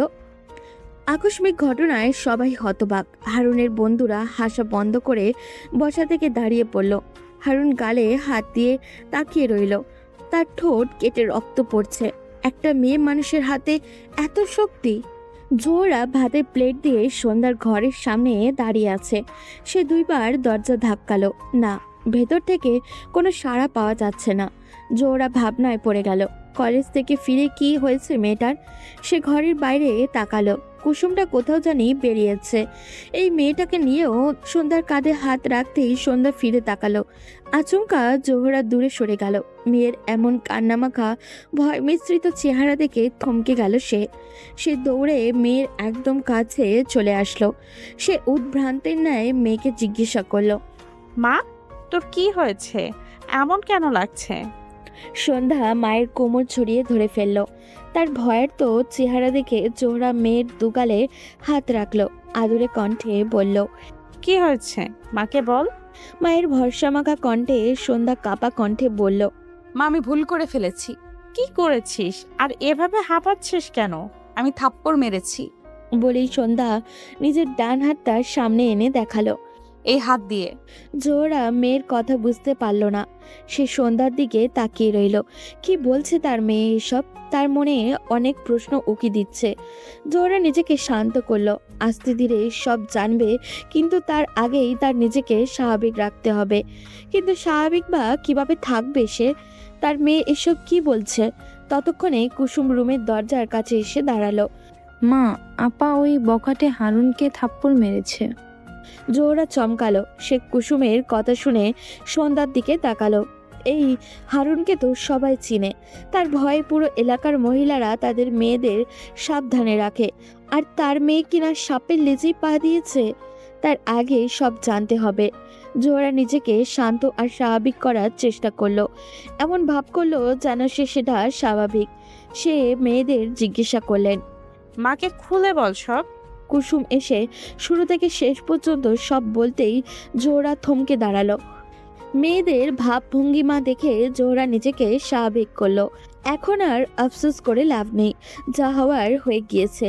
তার মেয়েগুলোকে সাবধানে রাখা উচিত ছিল। এখন থেকে সাবধানে থাকতে হবে। জোহরা হাসার চেষ্টা করলো। এটার জন্য এমন করছিস? হ্যাঁ, এটা তোর উচিত হয়নি, কিন্তু ন্যায় করেছিস। অন্যায় তো কিছু করিসনি। ভয় পাস না, কিচ্ছু হবে না। তোর এই মা তোর পাশে আছে। জোহরার সান্ত্বনা পেয়ে সন্ধ্যা মাকে জড়িয়ে ধরল।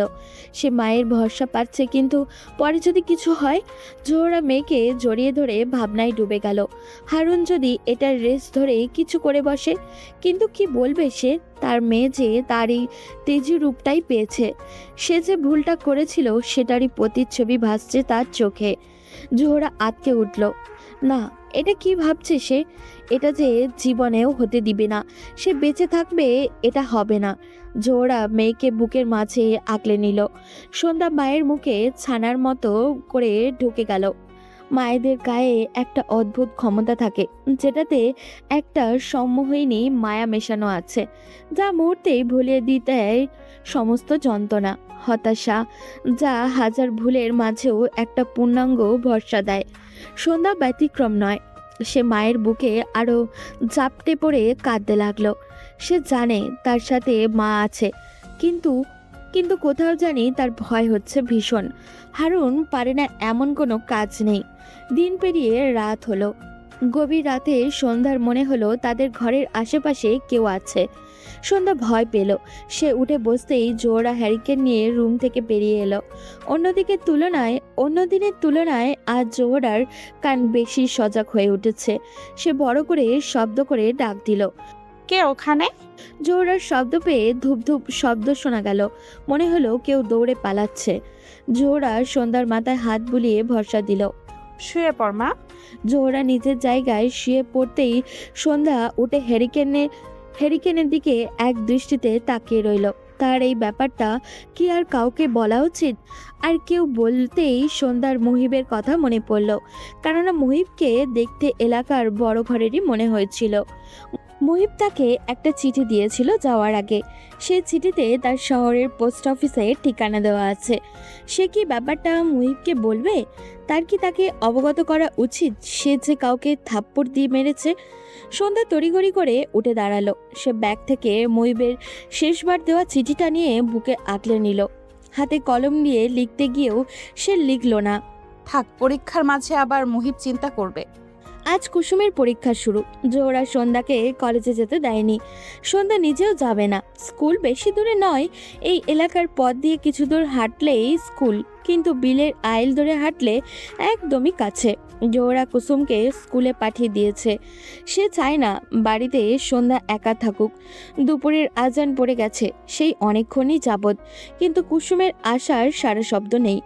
জোহরা আশেপাশে খুঁজল, তবে কুসুমের খোঁজ পেল না। জোহরা প্রথমে ভাবল প্রতিদিন আপা থাকে তাই সরাসরি চলে আসে। আজ হয়তো বন্ধুদের সাথে খেলতে খেলতে সময় পার হয়ে যাচ্ছে। এদিকে আজই আনিস মিয়া ফিরবেন, সেজন্য ভয়টা একটু বেশি। দুপুর গড়িয়ে বিকেল হতেই জোহরা আটকে উঠল। কুসুম গেল কই? এই বাড়ি ওই বাড়ি কোথাও নেই। জোহরা হিতাহিত জ্ঞান হারিয়ে সন্ধ্যাকে পাঠালো স্কুলের দিকে, আর জোহরা গেল দূরের এলাকাতে কুসুমের খোঁজ নিতে। সন্ধ্যা বোনের জন্য উদ্ভ্রান্ত হয়ে গেল। সে ঘোমটা টেনে বটতলার দিকে যেতেই হারুনের দলকে দেখে টনক নড়ল। সন্ধ্যাকে দেখে হারুন এক বিশ্রী হাসি দিল, যেন মনে হচ্ছে সন্ধ্যা আসবে এটা সে জানতো। সন্ধ্যার মনে ভয় চেপে ধরল। সে ভীতু চোখে আশেপাশে তাকালো। সন্ধ্যা ঘনিয়ে আসতে রাস্তার আর মানুষ নেই। সন্ধ্যা নিজেকে স্বাভাবিক রাখার চেষ্টা করলো। তার বুক ধড়ফড় করছে।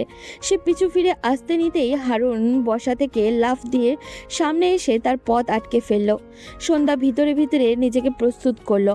হাল ছেড়ে দিলে হবে না, তার যেভাবেই হোক পালাতে হবে। সে হারুনকে ডিঙিয়ে দৌড়ে আসতে নিতেই হোঁচট খেয়ে পড়ে গেল। পা জ্বলছে খুব। সন্ধ্যা উঠে বসার চেষ্টা করলো। সে দাঁড়ানো হারুনের দিকে তাকাতেই বুঝতে পারল হারুন তার পা দিয়ে সন্ধ্যাকে ইচ্ছাকৃতভাবে ফেলেছে। হারুনকে তার পাশে বসে দেখে সন্ধ্যা বসা অবস্থায় পিছনে হেলিয়ে পড়ল। হারুন সন্ধ্যার সামনাসামনি বসে তার ঘোমটা টেনে ফেলে দিল। সন্ধ্যার চোখ বন্ধ করে ফেলল। তার শেষ রক্ষা কি আর হলো না? জোহরা বারান্দায় মাথায় হাত দিয়ে শূন্য দৃষ্টিতে বসে আছে। কুসুম ফিরে এসেছে অনেক আগেই, কিন্তু সন্ধ্যা আর ফিরে আসেনি। তিনি কি করবেন ভেবে পারলেন না। ছোট্ট মেয়েকে না পেয়ে হিতাহিত জ্ঞান হারিয়ে সন্ধ্যাকেই কিনা পাঠিয়ে বসলো খুঁজতে। এই ভুল সে কিভাবে করতে পারলো? জোহরা এগিয়ে গিয়ে কুসুমকে মারতে নিল, কিন্তু হাত তুলতে মারতে পারল না। সে মেঝেতে বসে পড়ে দুহাত দিয়ে মুখ চেপে ধরে ডুকরে কেঁদে উঠল। কুসুম ভয়ে পর্দার আড়ালে গিয়ে কাঁপছে। তার জন্যই এত কিছু হবে সে সেটা ভাবতে পারেনি। লিনাই তো তাকে খেলতে দিয়ে পথ আটকে রেখেছিল। সে কি জানতো এত কিছু হবে? এখন আপাটা ভালোই ফিরে আসলেই হলো। আপার জন্য তার নিজেরও ভয় লাগছে। আনিস মিয়া দৌড়ে এলো। তিনি শহর থেকে মাত্রই ফিরছেন। বাস থেকে নেমে গ্রামের রাস্তা ধরতেই একজনের কাছ থেকে নিজের ঘরের এমন খবর পেয়ে তিনি দৌড় লাগালো। বয়সের ভারে এখন আর এত দৌড়াতে পারেন না, কিন্তু ঘরের এমন খবর কেউই বা চুপচাপ শুনবে? তিনি স্ত্রীর পাশে বসে হাঁপাতে লাগলেন। স্ত্রীর দিকে তাকিয়ে আনিস মিয়া চমকালেন। দুনিয়ার যা কিছু হতো না কেন, জোহরা নিজেকে অনেক শক্ত আর স্বাভাবিক রাখত, কিন্তু আজ কিভাবে এতটা ভেঙে পড়েছে সে? আনিস মিয়া কাঁধে হাত রাখলো। জোহরা স্বামীর কোমর জড়িয়ে ধরে কান্নায় ভেঙে পড়ল। কান্নার মাঝে অস্পষ্ট সুরে বলতে লাগলেন, আমার মেয়ে আমার সন্ধ্যা কই? আনিস মিয়া চুপ থেকে স্ত্রীর মাথায় হাত রাখলেন, ভরসার কণ্ঠে বলে উঠলেন, এভাবে ভাইঙ্গা পড়ছো কেন? রাত গড়িয়ে এসেছে, ধরনের বুকে আলো বিদায় নিয়ে অন্ধকার নেমে এসেছে। আশেপাশে প্রতিবেশীরা কেউ বসে কেউ দাঁড়িয়ে জোহরাকে সান্ত্বনা দিচ্ছে। উঠোনের বারান্দায় হ্যারিকেনের নিবু নিবু আলো ঘরটাকে অদ্ভুত করে রেখেছে। জোহরা উঠে দাঁড়ালো, দাঁড়াতেই সে তাল সামলাতে পারল না, মাথা ঘুরে পড়ে গেল। পাশের এক মহিলা এসে তাকে ধরে বারান্দার খাটে শুইয়ে দিল। চোখ বন্ধ অবস্থায় তিনি সন্ধ্যার নাম জপতে লাগলেন। আনিস মিয়া স্ত্রীর পাশে বসে ভরসা দিল। তার দেহটা ক্লান্তিতে আর সইছে না, এভাবে হাল ছেড়ে দিলে চলবে না। তার মাইয়াকে খুঁজে আনা লাগবই। এই মাইয়াকে সে কোনোদিনও কাছে টাইনা আদর করেনি। যেই মাইয়াকে নিয়ে তার এত ভয় ছিল, সেই মাইয়াই কি না? না, আনিস মিয়া ভাবতে পারল না তার বৈশা থাকলে চলবে না। সে উঠে দাঁড়ালো। এরপর উঠান পেরিয়ে কয়েকজন মানুষ নিয়ে চলে গেলেন। হ্যারিকেনের নিবু নিবু আলোর দিকে জোহরা তাকিয়ে আছে। তার চোখে আর পানি নেই, শুকিয়ে যাওয়া চোখ কিন্তু জ্বলছে খুব। সর্বনাশ হয়ে গেছে খালাম্মা। জোহরা চমকে উঠে দাঁড়ালো। বারবার সে মাথা ঘুরে পড়ে যাচ্ছে, কিন্তু একবার শক্ত হয়ে উঠে দাঁড়ালো। উঠান দিয়ে আনিস মিয়া সন্ধ্যাকে কোলে নিয়ে এগিয়ে আসছে। জোহরার পা আপনা আপনি থেমে গেল। সে আর পা সামনে আগাতে পারছে না, যেন মনে হচ্ছে সে এক সাথে সাথে রুমে ঢুকিয়ে বাইরে থেকে দরজা বন্ধ করে দিল। দিন পেরিয়ে বিকেল গড়িয়ে এলো, সন্ধ্যা নামবে বলে। জোহরা উঠানের দিকে দৃষ্টি দিল। চেয়ারম্যান সাহেব যাওয়ার পরে আনিস মিয়ার সাথে তার কথা কাটাকাটি হয়েছে। তিনি যাওয়ার সময় বলে গিয়েছেন এই বিয়ে সে দিবেই, চেয়ারম্যানের কথা সে ফেলবে না। সে যে তখন বের হলো এখনো ফিরল না। জোহরা আর মাথা ঘামালো না, সে মেয়ের রুমের দিকে এগিয়ে গেল। সন্ধ্যা গায়ে চাদর মুড়িয়ে খাটে হেলান দিয়ে বাইরে তাকিয়ে আছে। সন্ধ্যা এখনো সময়টা কাটিয়ে উঠতে পারেনি। জোহরার খারাপ লাগলো, তার এমন চঞ্চল মেয়েটা এমন নিথর বানিয়ে দিল কে সে এখনো জানে না। একদিন না পেরোতেই আনিস মিয়া এভাবে মেয়ের বিয়ের জন্য উঠে পড়ে লেগেছে। তার জোহরার সহ্য হচ্ছে না। আনিস মিয়ার মতে সেদিন কিছু হতে পারেনি, কেননা ওই ঝোপঝাড়ে ভাঙা ঘরটাতে চাচানোর আওয়াজ শুনে তার সেখানে গিয়েছিল। তখনই অনেক লোকের পালানোর শব্দ হয়েছিল। আনিস মিয়ার মতে সর্বনাশ না হলেও মেয়ের বদনাম তো হয়ে গিয়েছে, তাই তিনি চান তড়িঘড়ি করে মেয়ের বিয়ে দিতে। কিন্তু জোহরা মানতে নারাজ। আনিস মিয়ার কথা অনুযায়ী এমন বদনামওয়ালা মেয়েকে কেউ বিয়ে করবে না, তাই যেই পাত্রই হোক না কেন বিয়ে পড়িয়ে দিলেই সম্মান বাঁচবে। কিন্তু জোহরা তা মানতে পারছে না। তার মেয়ে কি ফেলনা নাকি? তার উপরে ওই বকাটে হারুনের সাথেই বিয়ে। জোহরা আন্দাজ করেছে সন্ধ্যার এইসবের জন্য হারুনই দায়ী। যদি এমনটাই হয় তবে সে ওই ছেলেকে ছাড়বে না কিছুতেই। সন্ধ্যা বাইরে তাকিয়ে আছে। জোহরা আস্তে করে মেয়ের দিকে এগিয়ে গেলেন। তিনি মেয়ের কাঁধে হাত রাখলেন। সন্ধ্যা ফিরে তাকালো না। মা, কিছু তো হয়নি, তুই এভাবে ভেঙে পড়িস না মা। মায়ের কথায় সন্ধ্যা নিশ্চুপ রইল। তা দেখে জোহরার মনে আরো অপরাধ বোধ জেগে উঠল। সে মেয়ের দিকে তাকিয়ে কথা বলতে পারছে না। তার নিজের ভুলের জন্য মেয়ের জীবন নাশ হতে যাচ্ছিল। জোহরা এসে মেয়ের পাশে বসলেন। সন্ধ্যা মায়ের দিকে ফিরে তাকিয়ে চুপচাপ জড়িয়ে ধরল। জোহরা মেয়ের মাথায় হাত বুলালেন। কাল বাদে পরশু মেয়েটার বিয়ে, তাও বা সেই হারুনের সাথেই। এটা কিছুতেই সে মেনে নিতে পারছে না। তার ফুলের মতো মেয়ের সাথে এমন একটা ছেলের বিয়ে। কিন্তু আনিস মিয়া তার কথায় অনড়। চেয়ারম্যান সাহেব স্বয়ং এই বিয়েতে প্রস্তাব নিয়ে এসেছে, তাতে তিনি দ্বিরুক্তি করবেন না। তার উপরে এমন বদনামওয়ালা মেয়েকে বিয়ে করতে চাইছে, এটাই তো অনেক। গভীর রাত, চারিদিকে ঝিঝি পোকার ডাক। ঝিঝি পোকাগুলি মাঝে মাঝে দিক বেদিক ছুটে আধারের মাঝে হলদে জলকানি দিচ্ছে। সন্ধ্যা জানলা খুলে সেই অদ্ভুত সুন্দর পরিবেশটির দিকে তাকিয়ে আছে। বাইরে হালকা চাঁদের আলোতে সবই স্পষ্ট, কিন্তু কুয়াশার ভিড়ে ঝিঝি পোকাগুলোর হলদে ঝলকানি ছাড়া আর কিছুই চোখে পড়ছে না। চারিদিকে ধোয়ার মতো ভুতুড়ে মনে হচ্ছে। ক্ষণে ক্ষণে বাইরে থেকে শো শো করে তীব্র ঠান্ডা বাতাস ঢুকছে, কিন্তু সন্ধ্যার কোনো হেলদোলই নেই। দূরের ওই বাসঝাড়টা মাঝে মাঝে নড়ে উঠছে। অন্য সময় হলে সন্ধ্যা এক্ষুনি ভয় পেয়ে জানলা বন্ধ করে দিত, কিন্তু আজকে তার মাঝে কোনো ভয় ভীতি দেখা গেল না। সন্ধ্যা স্বাভাবিকভাবেই হারিকেনটা তার সামনে টেবিলে রাখলো। এরপর চিঠির বক্সটা খুলল। এতক্ষণ ধরে এই বক্সটা নিয়েই বসেছিল সে। বক্সটির দিকে তাকাতেই মুহিবের কথা মনে পড়ে গেল। বক্সটি মুহিবই দিয়েছিল তাকে। এই রূপ সুন্দর কারুকার্যের বক্সটা সন্ধ্যা আগে কোনোদিনও দেখেনি। মুহিব সেদিন এটা হাতে এগিয়ে দিতেই সন্ধ্যা জিজ্ঞাসা দৃষ্টিতে তাকালো। তার চাহনি দেখে মুহিব বলেছিল, আমি যেখানে থাকি সেখানে এগুলোর অনেক চলন আছে। বিনিময়ে সন্ধ্যা জিজ্ঞাসা দৃষ্টিতে মুহিবকে শুধালো। এটা কি? এটা দিয়ে আমি কি করব? তখন মুহিব হেসে জবাব দিয়েছিল, সবাই সবার স্মৃতিতে মুড়িয়ে প্রিয়জনের উপহার চিঠিগুলো এই বক্সে সযত্নে রেখে দেয়। তুমিও এভাবে রেখো। যখন আমরা বুড়ো হয়ে যাব আর আমি বিদায় নিব, তখন এই বক্সটাতে আমার স্মৃতি মোড়ানো ভালোবাসাগুলো নাতি নাতনিদের বলে চোখের অশ্রু ফেলবে, ঠিক আছে? সেদিন সন্ধ্যা রেগে মুহিবের কাছ থেকে সরে দাঁড়িয়েছিল।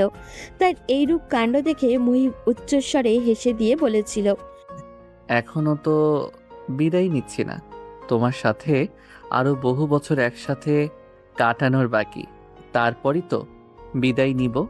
মুহূর্তটা মনে পড়তেই সন্ধ্যার মনে হচ্ছে মুহিবের হাসিতে মুড়ানো সেই কথাটা কখন কানে বাজছে। সন্ধ্যা আপন মনেই আওড়ালো, আমারও তো ইচ্ছে আপনার সাথে বহু বছর কাটানোর। কথাটি নিজ মনে বলতেই সন্ধ্যার চোখ অশ্রুতে টলমল করে উঠল। এই সুন্দর মুহূর্তগুলো পাওয়ার আগেই কি হারিয়ে ফেলবে সে? সে চিঠির বক্সটির দিকে তাকিয়ে পরম আদরে হাত বুলিয়ে দিল। সন্ধ্যার হাত বুলানো মনে হচ্ছে এটা কোনো বস্তু নয়, এটা একটা মানুষ। আর সেই মানুষটি আর কেউই নয়, একমাত্র মুহিব। এই 3 দিনে ডাকপিয়ন থেকে কোনো চিঠি দেয়নি। সন্ধ্যা ভেবেছিল মুহিব হয়তো চিঠি দিবে, কিন্তু না। সন্ধ্যার খারাপ লাগলো এই ভেবে যে মুহিব কি তাকে শহরে গিয়ে তাকে ভুলে গেল। এমন ভাবনা আসতেই পর মুহূর্তে সে নিজেকে নিজে বকলো। মুহিব কেন তাকে ভুলে যাবে? মুহিবের যে পরীক্ষা, হয়তো এই জন্যই চিন্তায় আর মনে পড়েনি। সে চিঠিগুলোর বক্স থেকে মুহিবের আগের দেওয়া চিঠিগুলো খুলে দেখতে লাগলো। এই চিঠিগুলো মুহিবের ঘ্রাণ পায় সন্ধ্যা। সে চিঠিগুলো বুকের মধ্যে রেখে চোখ বন্ধ করে ফেলল। মুহিব কি জানে তার জীবনে যে সম্পূর্ণরূপে বদলে যাচ্ছে?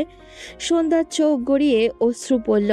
সে যে মুহিবকে তার প্রাণের স্বপ্ন পুরুষ হিসেবে কল্পনায় মেতেছিল, অথচ তার জীবনের মোড় এমনভাবে ঘুরে যাবে তা তো সে জীবনেও কল্পনায় আনেনি। এই মুহূর্তে সে মুহিবকে খুব করে পাশে চাইছে। এতদিনে দমানো ইচ্ছেগুলো আর দমিয়ে রাখতে পারছে না সে। ইচ্ছে করছে ছুটে মুহিবের কাছে গিয়ে বলতে, আমি আর পারছি না, আমার আপনাকে দরকার ভীষণ করে। কিন্তু আফসোস, এখন আর মুহিব সেইভাবে তার পাশে নেই। চাইলেও ইচ্ছেগুলোকে পূর্ণতা পাবে না। জোর আর শব্দহীন পায়ে মেয়ের পিছনে এসে দাঁড়ালো। তার নিজেকে অপরাধ বোধে কুড়ে কুড়ে খাচ্ছে। তাই তো সে ঘুম না আসায় এপাশ ওপাশ করতে গিয়েও বেড়ার ফাঁকে পাশে মেয়েদের রুমের মিটমিটে আলো দেখে সে এসেছে। এত রাতে মেয়েকে এভাবে বসে থাকতে দেখে জোরার মনে আরও তীব্রভাবে অনুশোচনা ঘিরে ধরল। সে খোলা জানলার দিকে একবার তাকিয়ে মেয়ের দিকে তাকালো। তার দৃষ্টি পড়ল মেয়ের অশ্রুমিশ্রিত চেহারাটির দিকে।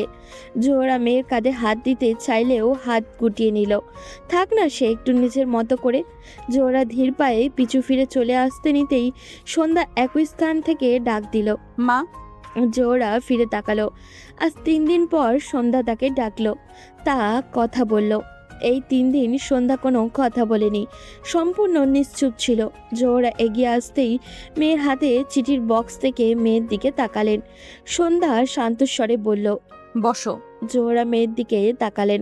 তার মেয়ের এমন শান্ত কণ্ঠস্বর তাকে পীড়া দিচ্ছে। আমাকে বিয়ে দিয়ে দিচ্ছে বাবা? জোহরা অপরাধ বোধে মাথা নিচু করে ফেলল। মা, ওই হারুনি আমাকে সর্বনাশ করতে চেয়েছিল। আমি যে করব না এই বিয়ে, খুব কি বোঝা হয়ে গিয়েছি। জোহরা থমকালো। সে মেয়ের দিকে তাকালেন। মেয়ের শান্ত অশ্রুতে টলমলে মুখখানি দেখে তার ভেতরে বুকটা ধরফর করে উঠল। কি বলছিস? হারুনি এসব? সন্ধ্যা কিছু বলল না, কিন্তু জোহরা বুঝে নিল।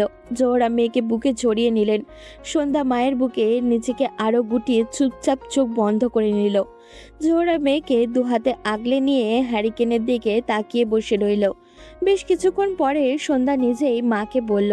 তুমি গিয়ে শুয়ে পড়ো। জোহরা মেয়ের দিকে তাকালেন। তুই ঘুমাবি না?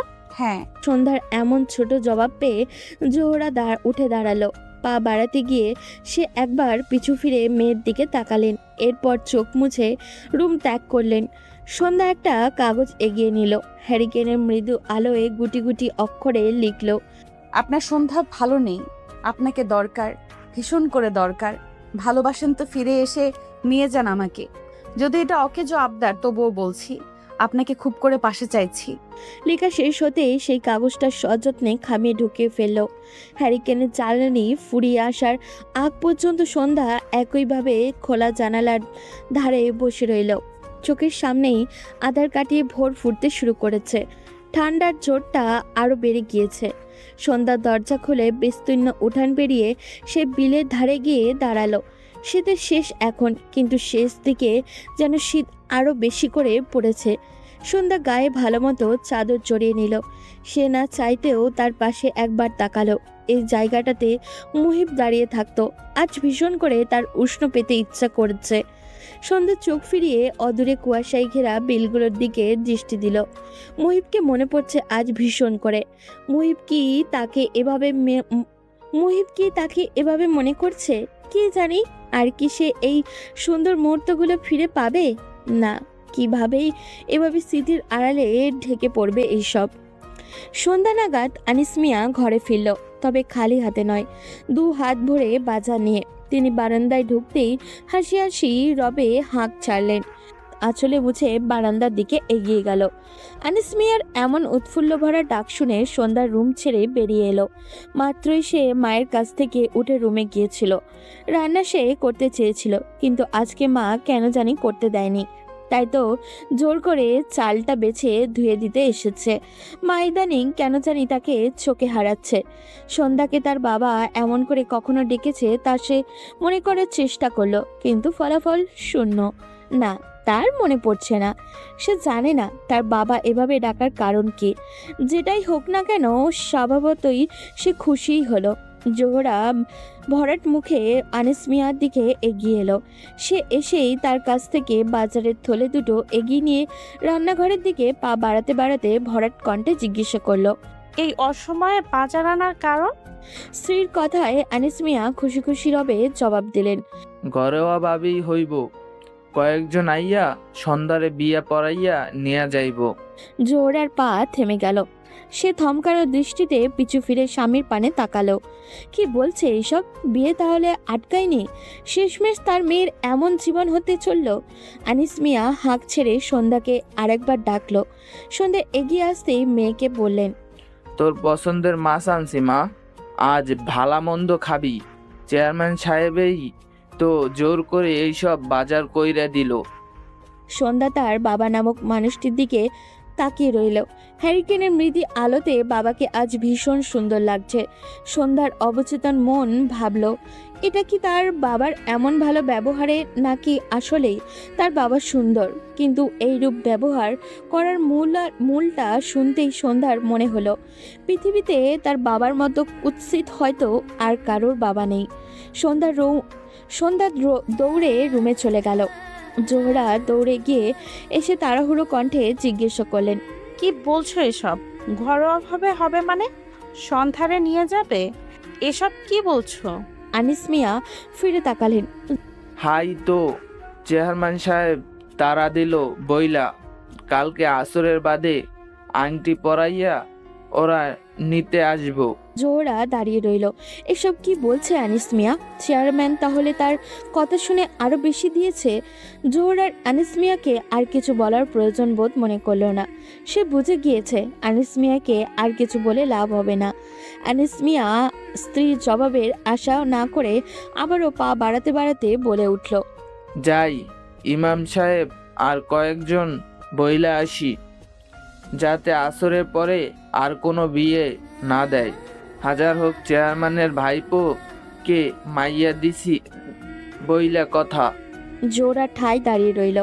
আনিস মিয়া চোখের দৃষ্টি থেকে আড়াল হতেই জোহরা ঘরে ঢুকে সন্ধ্যার রুমের দিকে পা বাড়ালো। কুসুম ঘরের এক কোণে বসে বসে পড়ছে।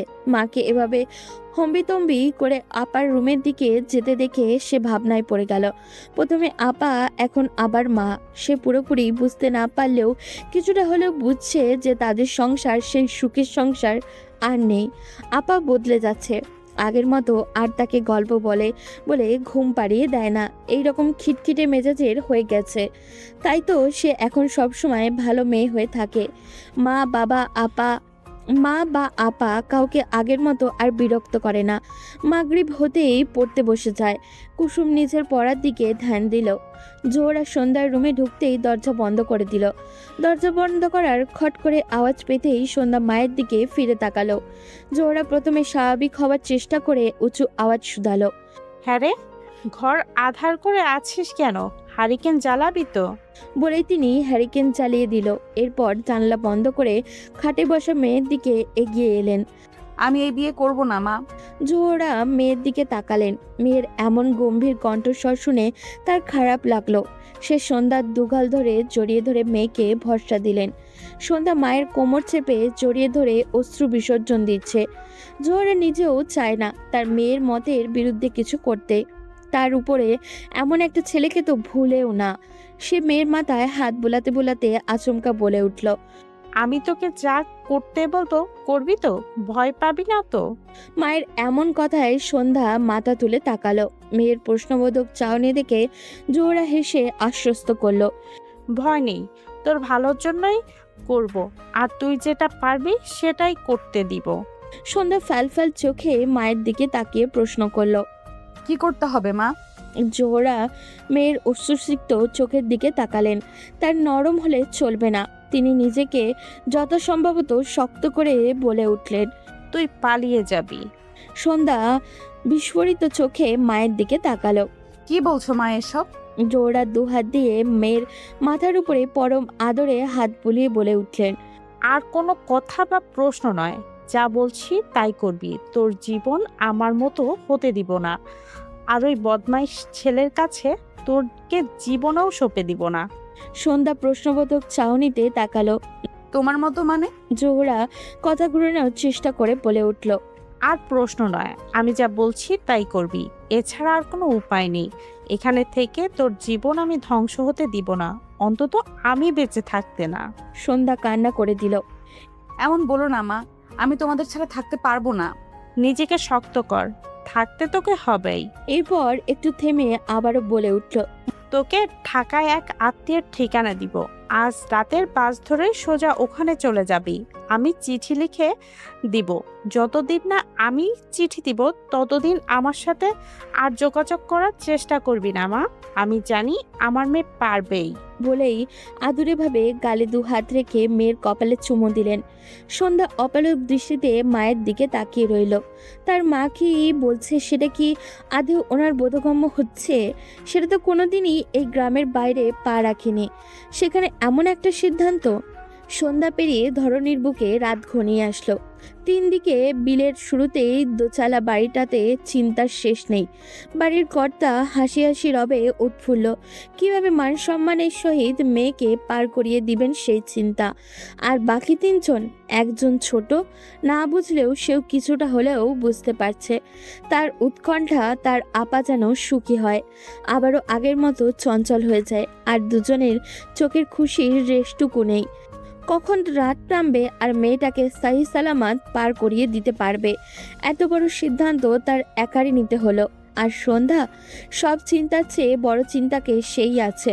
তার চিন্তা সে কি আদৌ পারবে? রাত 9টা। গ্রামের রাত 9টা মানে গভীর রাত। প্রতিটা ঘরে ঘরে সবাই খেয়ে শুয়ে পড়ার উপক্রম। আস্তে আস্তে সম্পূর্ণ গ্রাম নীরব, নির্জীবতায় ঢেকে গিয়েছে। কিন্তু ঘুম বা স্বস্তি কোনোটাই নেই একটি ঘরে। গ্রামের একদম শুরুর দোচালা ঘরটাতে হ্যারিকেনের হলদে আলো দেখা যাচ্ছে। মৃদু আলো জানান দিচ্ছে হ্যারিকেনটা হয়তো ক্লান্ত। এই ঘরের মানুষগুলোরই মতোই। সন্ধ্যা শেষ বারের মতো চিঠির কারুকার্যের বক্সটার উপরে হাত বুলিয়ে দিল। এরপর কালি নিয়ে আরেকটি চিঠি লিখতে বসলো। এই চিঠিতে লিখেছে কাল তার বিয়ে। সন্ধ্যা ফিরতি চিঠির আশা করল না। যেদিন অঘটনটা ঘটেছিল সেই দিনই রাতেই সে মুহিবের জন্য চিঠি দিয়েছিল। পরদিন সকালে কুসুমকে দিয়ে ডাকপিয়নের কাছে পৌঁছে দিয়েছিল। সন্ধ্যার দ্বিতীয় চিঠিটা পুরো ঘটনাটা বর্ণনা করেছিল।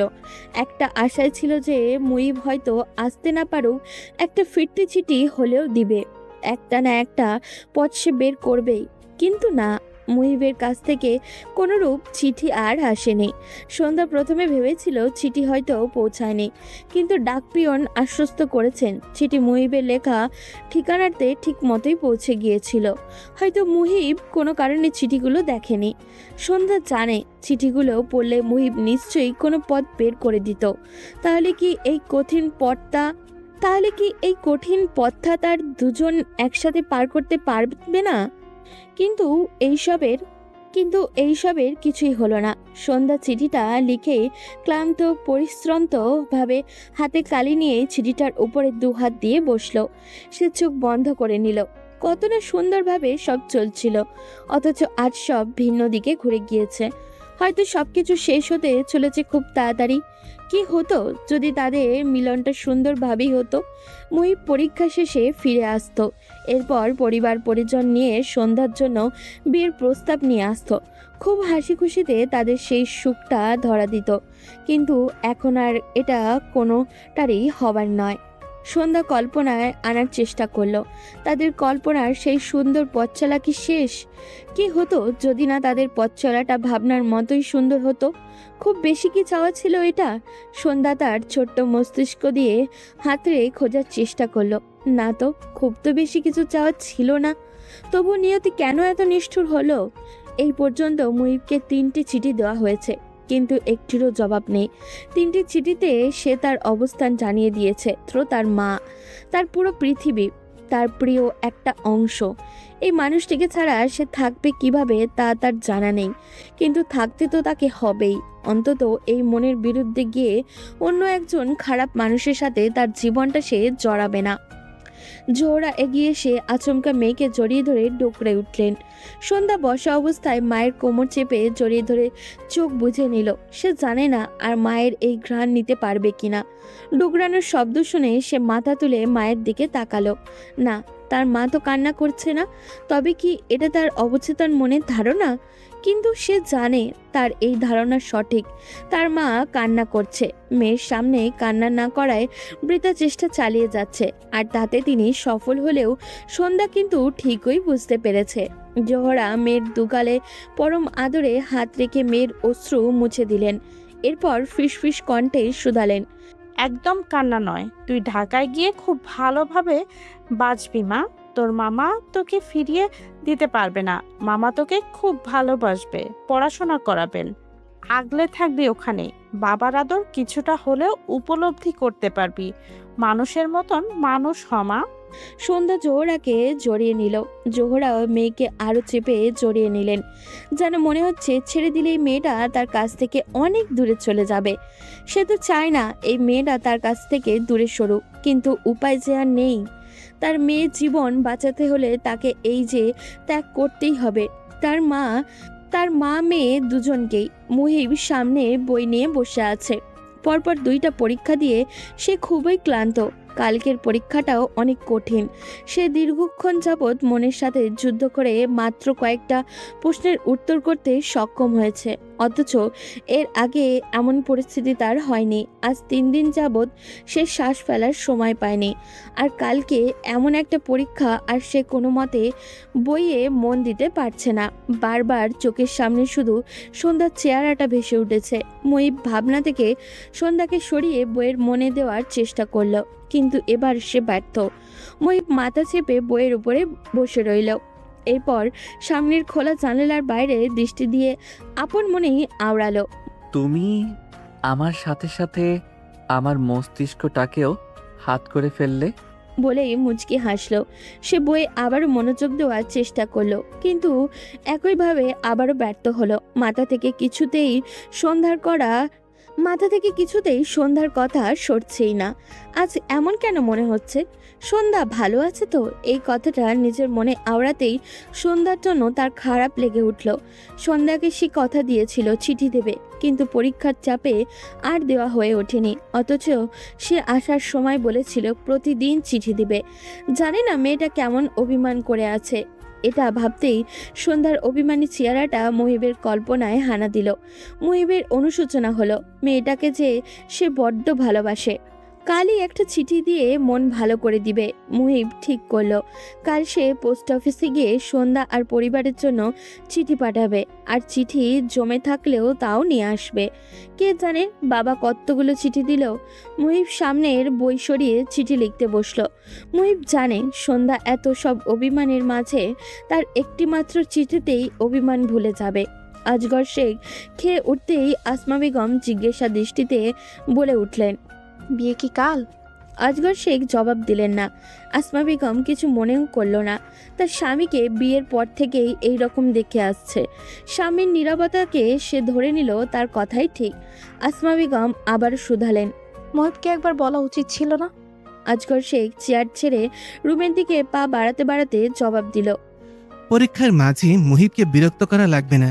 একবার পরীক্ষা দিয়ে আসুক, আর এটা তো ধুমধাম করে হচ্ছে না। ঘড়ির কাঁটা নড়ে উঠতেই জোহরা আধ পুরনো ঝুলন্ত ঘড়িটার দিকে দৃষ্টি দিল। 10টা বাজতে চলল। বাস ছাড়তে আরও 1 ঘন্টা বাকি, কিন্তু সে কোনো রকম রিস্ক নিতে চায় না। সে মেয়েকে আগে ভাগে বাসে বসিয়ে ঘরে ঢুকতে পারলেই শান্তি। জোহরা তড়িঘড়ি মেয়েকে ছেড়ে আনিস মিয়ার ঘরের দিকে উকি মেরে আসলেন। না, স্বামী তার ঘুমোচ্ছে। কুসুমও গভীর ঘুমে। সন্ধ্যা বোনের দিকে এগিয়ে গেল। এই বোনটাকে সে কোলে পিঠে করে মানুষ করেছে। বোনটাকে ছেড়ে সে কিভাবে থাকবে? এত সব ছেড়ে আদৌ পারবে তো? কুসুম তো চলতে ফিরতে আপাকে খুঁজে। আপাকে ছাড়া নিজেকে অভ্যাস করতে পারবে তো মেয়েটা? সন্ধ্যা বোনের গালে হাত বুলিয়ে দিল। শেষ কয়েকদিন ধরে মেয়েটা একদম ভালো হয়ে গিয়েছে, যেন সে সব বুঝে গিয়েছে। আপাকেও আপার মতো থাকতে দিয়েছে। সন্ধ্যা কুসুমের কপালে চরম আবেশে চুমু দিয়ে অশ্রুমাখা কণ্ঠে ফিসফিস করে বলে উঠল, তুই ভালো থাকিস বোন। জোহরা চাদরে মুখ ঢেকে মেয়েকে বোনের কাছ থেকে টেনে তুললেন। তিনি বারবার স্বামীর রুমের দিকে উকি ঝুঁকি মেরে সন্ধ্যাকে তাড়া দিলেন। ফিসফিস কণ্ঠে শুধালেন, আয় তাড়াতাড়ি, বাদ ছেড়ে যাবে। সন্ধ্যা বোনকে জড়িয়ে ধরে মায়ের দিকে তাকালো। এরপর অনুরোধের সুরে অনুনয় করে বলে উঠল, মা, আমি এই মেয়েটাকে ছাড়া কিভাবে থাকবো? ও তো আমাকে ছাড়া কিচ্ছু বলছে না। জোহরা মেয়ের দিকে তাকালেন। তিনি জানেন মেয়ের বৃথা মায়ার কথা বলছে, যেটা হবার নয়। সন্ধ্যা আরেকবার বোনের দিকে ফিরে তাকালো। ফিরে তাকাতেই দেখলো ঘুমন্ত কুসুম জেগে উঠেছে। সে চোখ মেলে আপার দিকে তাকিয়ে রইল। আপার চুমু অনুভব করেই সে জেগে উঠেছে, কিন্তু সে জেগে আপাকে কোনো প্রশ্ন করলো না। চুপচাপ আপাকে জড়িয়ে ধরে ভরসা দিল। তার দিকে সন্ধ্যা কান্নার মাঝে হেসে মায়ের দিকে তাকালো। দেখেছো মা, আমাদের কুসুম কি বুঝতার হয়ে যাচ্ছে। সন্ধ্যা শেষবারে বোনকে আগলে কপালে চুমু এঁকে দিল। এরপর একটা চিঠি বোনের হাতে গুজে দিল। কুসুমও বুঝে নিয়েছে যে ডাকপিয়ন এলে চিঠিটা ওনার হাতে দিতে হবে। এরপর মা মেয়ে দুজনেই বেরিয়ে গেল। কুসুম যতদূর মা বোনের অস্তিত্ব দেখা যায় ততদূর তাকিয়ে রইল। অন্ধকার তেমন কিছু বোঝা যাচ্ছে না, কিন্তু সে আন্দাজ তাকিয়ে রইল। এরপর চোখ মুখ ফিরতে গিয়ে চমকে গেল। আনিস মিয়া দাঁড়িয়ে আছে। আনিস মিয়া খোলা জানলার দিকে দৃষ্টি দিল। সে একবার খোলা দরজার দিকে তাকালো, আর একবার কুসুমের দিকে। তিনি অভিজ্ঞের মতো করে মৃদু আলো ঘরের চারিদিকে দৃষ্টি ঘোরালো। না, সম্পূর্ণ ঘর নীরব। তাহলে কি তার ধারণাটাই সঠিক? এই জন্যই কি জোহরা এই কয়দিন একদম চুপ ছিল? আনিস মিয়ার ঘুম ভেঙে যাওয়াতে প্রথমে রাগ হলেও এখন মনে হচ্ছে যা হয়েছে ভালোই হয়েছে। আনিস মিয়া খোলা দরজার সামনে থেকে কুসুমকে সরতে ইশারা করলো, কিন্তু কুসুম যেন ভয়ে নড়াচড়া করতে ভুলে গিয়েছে। আনিস মিয়া দ্বিতীয়বার জোরে ধমক দিয়ে সরতে বলতেই কুসুম ভয়ে কাচুমাচু ভঙ্গিতে দরজার পাশ থেকে সরে দাঁড়ালো। আজকের মতো বাবাকে তার আর ভয়ঙ্কর কোনো সময় লাগেনি, অথচ বাবা এখনো কিছুই বলেনি, তবুও তার কেন জানি ভয় ভয় লাগছে। আনিস মিয়া কুসুমের পাশ কেটে বারান্দায় গেল। না, কেউ নেই। তাইলে কি তার ধারণাই সঠিক? সে হুড়মুড়িয়ে আধারের মাঝে দ্রুত গতিতে পা বাড়ালো। বাবার এমন তাড়াহুড়ো করে হাঁটা দেখে কুসুমও বেরিয়ে এলো। তার চোখের সামনেই বাবা কয়েক সেকেন্ডের মাঝে পথের দিকে মিলিয়ে গেলেন। কুসুমের আধারের মাঝে চারিদিকে তাকালো। অন্য সময় আপা সাথে থাকলেও ভয় লাগে, অথচ আজ সে সম্পূর্ণ একা হয়েও ভয় লাগছে না। তার একটাই ভয়, বাবা যেন আপাকে ধরতে না পারে, বাস যেন ছেড়ে দেয়। সে তড়িঘড়ি ঘরে ঢুকে দেওয়ালে থাকা পুরনো ঘড়িটার দিকে দৃষ্টি দিল। মাত্র 10:30। বাস ছাড়তে এখনো আধা ঘন্টা বাকি। তবে কি আপাকে ধরে ফেলবে? কুসুমের ভয়ে হাত পা জমে গেল। সে মনে প্রাণে দোয়া করতে লাগলো। জোহরা বাসের সিটে মেয়েকে বসিয়ে আশ্বস্ত করলো। সে সন্ধ্যাকে বসিয়ে নেমে যেতে নিলেই সন্ধ্যা জোহরার হাত ধরে ফেলল। তা দেখে জোহরা মায়ের পাশের সিটে বসে ভরসা দিলেন, কিন্তু বেশিক্ষণ পারল না। পাশের সিটের মহিলাটা তাড়া দিল জোহরাকে সিট ছাড়তে। আর কিছুক্ষণ পরেই বাস ছেড়ে দিবে। জোহরা বাস থেকে নেমেই বাইরে সন্ধ্যার সিটের পাশে গিয়ে দাঁড়ালো। সন্ধ্যা জানালার বাইরে থাকা বোরকা পরিহিত আগাগোড়া মুখ ঢাকা মায়ের হাত ধরল। আর একটু পরেই চিরচেনা এই জায়গাটা ছেড়ে যাবে। সে কি আদৌ পারবে? সন্ধ্যার ভয়ে ভয়ে অনুভূত হতেই সে জানলার বাইরে থাকা মায়ের হাত আরও জোরে চেপে ধরল। মা মেয়ের মুখে কোনো কথাই নেই, কিন্তু মনে মনে অনেক কথাই হয়ে যাচ্ছে। জোহরাও ভয় পাচ্ছে, কিন্তু মেয়েকে দেখাচ্ছে না। বাস ছাড়বে ঠিক সময়ই পেছন থেকে কয়েকজন মানুষের শোরগোল শোনা গেল। জোহরা পেছনে ফিরে তাকাতেই চমকে গেল। আনিস মিয়া হারুনকে নিয়ে দাঁড়িয়ে আছে। হারুন সন্ধ্যার দিকে তাকিয়ে হাসি দিল, যে হাসিটা দিয়ে সে অনেক কিছু বুঝিয়ে ফেলেছে। তা দেখেই সন্ধ্যা ভয়ে মায়ের হাত চেপে ধরল। তার কি তবে আর যাওয়া হলো না? সকাল নেমে এলো। সন্ধ্যা মেঝেতে হাঁটু মুড়ে বসে আছে। রাত থেকে সকাল ফুটে গেল, অথচ তার চোখে ঘুম আর ধরা দেয়নি। ঘুম আসবেই বা কীভাবে? এই তো আসরের পরেই তার কাবিন হয়ে যাবে। চোখের পলকে বাকি সময়টুকু কেটে যাবে। সন্ধ্যা চোখ মুছে নিল। চোখের পানি যেন বাদ মানছে না। মা বোন কাউকে রাতের পর থেকে আর দেখেনি, দেখবেই বা কী করে? সে যে রুমবন্দি, সে জানে তাদেরকে বাবাই আটকে রেখেছে। সন্ধ্যা তার কপাল মেনে নিল। যা হওয়ার হবে। কপালের লিখন তো খণ্ডানো যায় না। সন্ধ্যা নিজেকে তো কি ভুলেও আদৌ কি সে হারুনের সাথে নিজেকে আবদ্ধ করতে পারবে? সন্ধ্যা নিজেকে শক্ত করলো। এটা ছাড়া আর কোনো উপায় নেই। পারতে তো তাকে হবেই। মা বোনের দিকে তাকিয়ে হলেও এইসব মেনে নিতে হবে। সন্ধ্যা রুমের বন্ধ দরজার দিকে অশ্রুমাখা চোখে তাকালো। সেই রাত থেকে সে রুম বন্দি, এখনো কেউ দরজা খুলল না। সন্ধ্যা চোখ মুখ মুছে নিল। জানলার টকটক আওয়াজ হতেই এক মুহূর্তেই সে খুশি হয়ে গেল। তার মনে হলো মুহিব বোধহয় এসে পড়েছে। তাহলে সে কি চিঠিগুলো পড়েছে? সব কি তবে ঠিক হয়ে যাবে? দ্বিতীয়বার আওয়াজ পেতেই সন্ধ্যা উৎফুল্ল হয়ে বসা থেকে উঠে দাঁড়ালো, জানলার ধারে এগিয়ে গেল। খুশি খুশি রবে সে জানলা খুলতেই চমকে গেল। হারুন বিশ্রীভাবে হেসে তার দিকে তাকিয়ে আছে। সন্ধ্যার ভাবতেও ঘৃণা লাগছে যে এই মানুষটার সাথেই তার বাকিটা জীবন কাটাতে হবে। সন্ধ্যা জানলা বন্ধ করে দিতে গেলেও হারুন খপ করে গ্রিলের ভেতর দিয়ে জানলার কবজা ধরে ফেলল। সে সরে যেতে নিলেই হারুন শিকল ভেদ করে তার হাত ধরে ফেলল। হারুন শক্ত করে সন্ধ্যার হাত চেপে ধরে আছে। সন্ধ্যার ব্যথায় চোখ ভরে উঠল। এই দক্ষিণ দিকটাতেই কেউ আসে না, তাই হারুনের এই অসভ্যতামি করার চোখে পড়বে না। সন্ধ্যা তাচ্ছিল্য হাসল। চোখ পড়লেও বাকি, তার বিয়ে তো কিছুক্ষণ বাদেই হবে। হারুন সন্ধ্যার হাত আরও মুচড়ে ধরতেই সন্ধ্যার চোখ গড়িয়ে পানি নেমে এলো। সে বুঝতে পারল হারুন এটা ইচ্ছা করেই করছে। ব্যথায় সন্ধ্যার হাত ছাড়ার চেষ্টা করলো, তাতে হারুনের কোনো মাথা ব্যথা নেই। সে আবারও গা জ্বালানো হাসির সহিত বলে উঠল, খুব বার বেড়ে গেছে তোর না? আমারে থাপ্পড় মারছিলি না? এ হারুনকে মারছিলি? এ হাতটা দিয়া না আজকে রাতেই তোরে সব মিটাই দিমু। বলে আবারও বলে উঠল, তোরে মুই বিয়া করছি শুধু তোরে শিক্ষা দেওয়ার লেগে, আর কিছুই না। তোরে ভোগ কইরা সাইরা দিমু। তোর এই অহংকার মুই মাটিতে পিশ্বাস ময়দা সারমু। সন্ধ্যা হাত ছাড়ানোর বৃথা চেষ্টা করে অনুনয় সুরে বলে উঠল। আমাকে ছেড়ে দিন দয়া করে, ব্যথা পাচ্ছি। সন্ধ্যার কথা শুনে হারুন যেন মজা পেল। সে হেসে হাত আরো জোরে চেপে ধরে ক্ষোভের সহিত শাসালো। সাইরা তো দিমুই তোরে, এই হাতটা আগে শেষ করে দিমু। থাপ্পড় দেওয়া সোটটা লয়ে লই হারুন রে আঘাত করছিলি না, আর মাত্র কিছুক্ষণ সময়, তারপর তো তোর আমার কাছেই যাইতে হইব। তোর লগে বহুত হিসাব নিকাশ বাকি আছে, এইগুলো আগে কষাইলে তারপর তোরে ছাইরা ছুইরা মারমু আমার জীবন থেকে। বলেই হারুন বিশ্রীভাবে হেসে চলে গেল। আর সন্ধ্যা লাল হয়ে যাওয়া হাতটা ধরে রইল, ওখানেই বসে গেল। এই কার সাথে তার জীবন আবদ্ধ করবে? হারুনের কর্মকাণ্ডে বুঝিয়ে দিয়েছে সে ভালোবেসে কিছুই করছে না, সে শুধুমাত্র ক্ষোভের বশে সব করছে।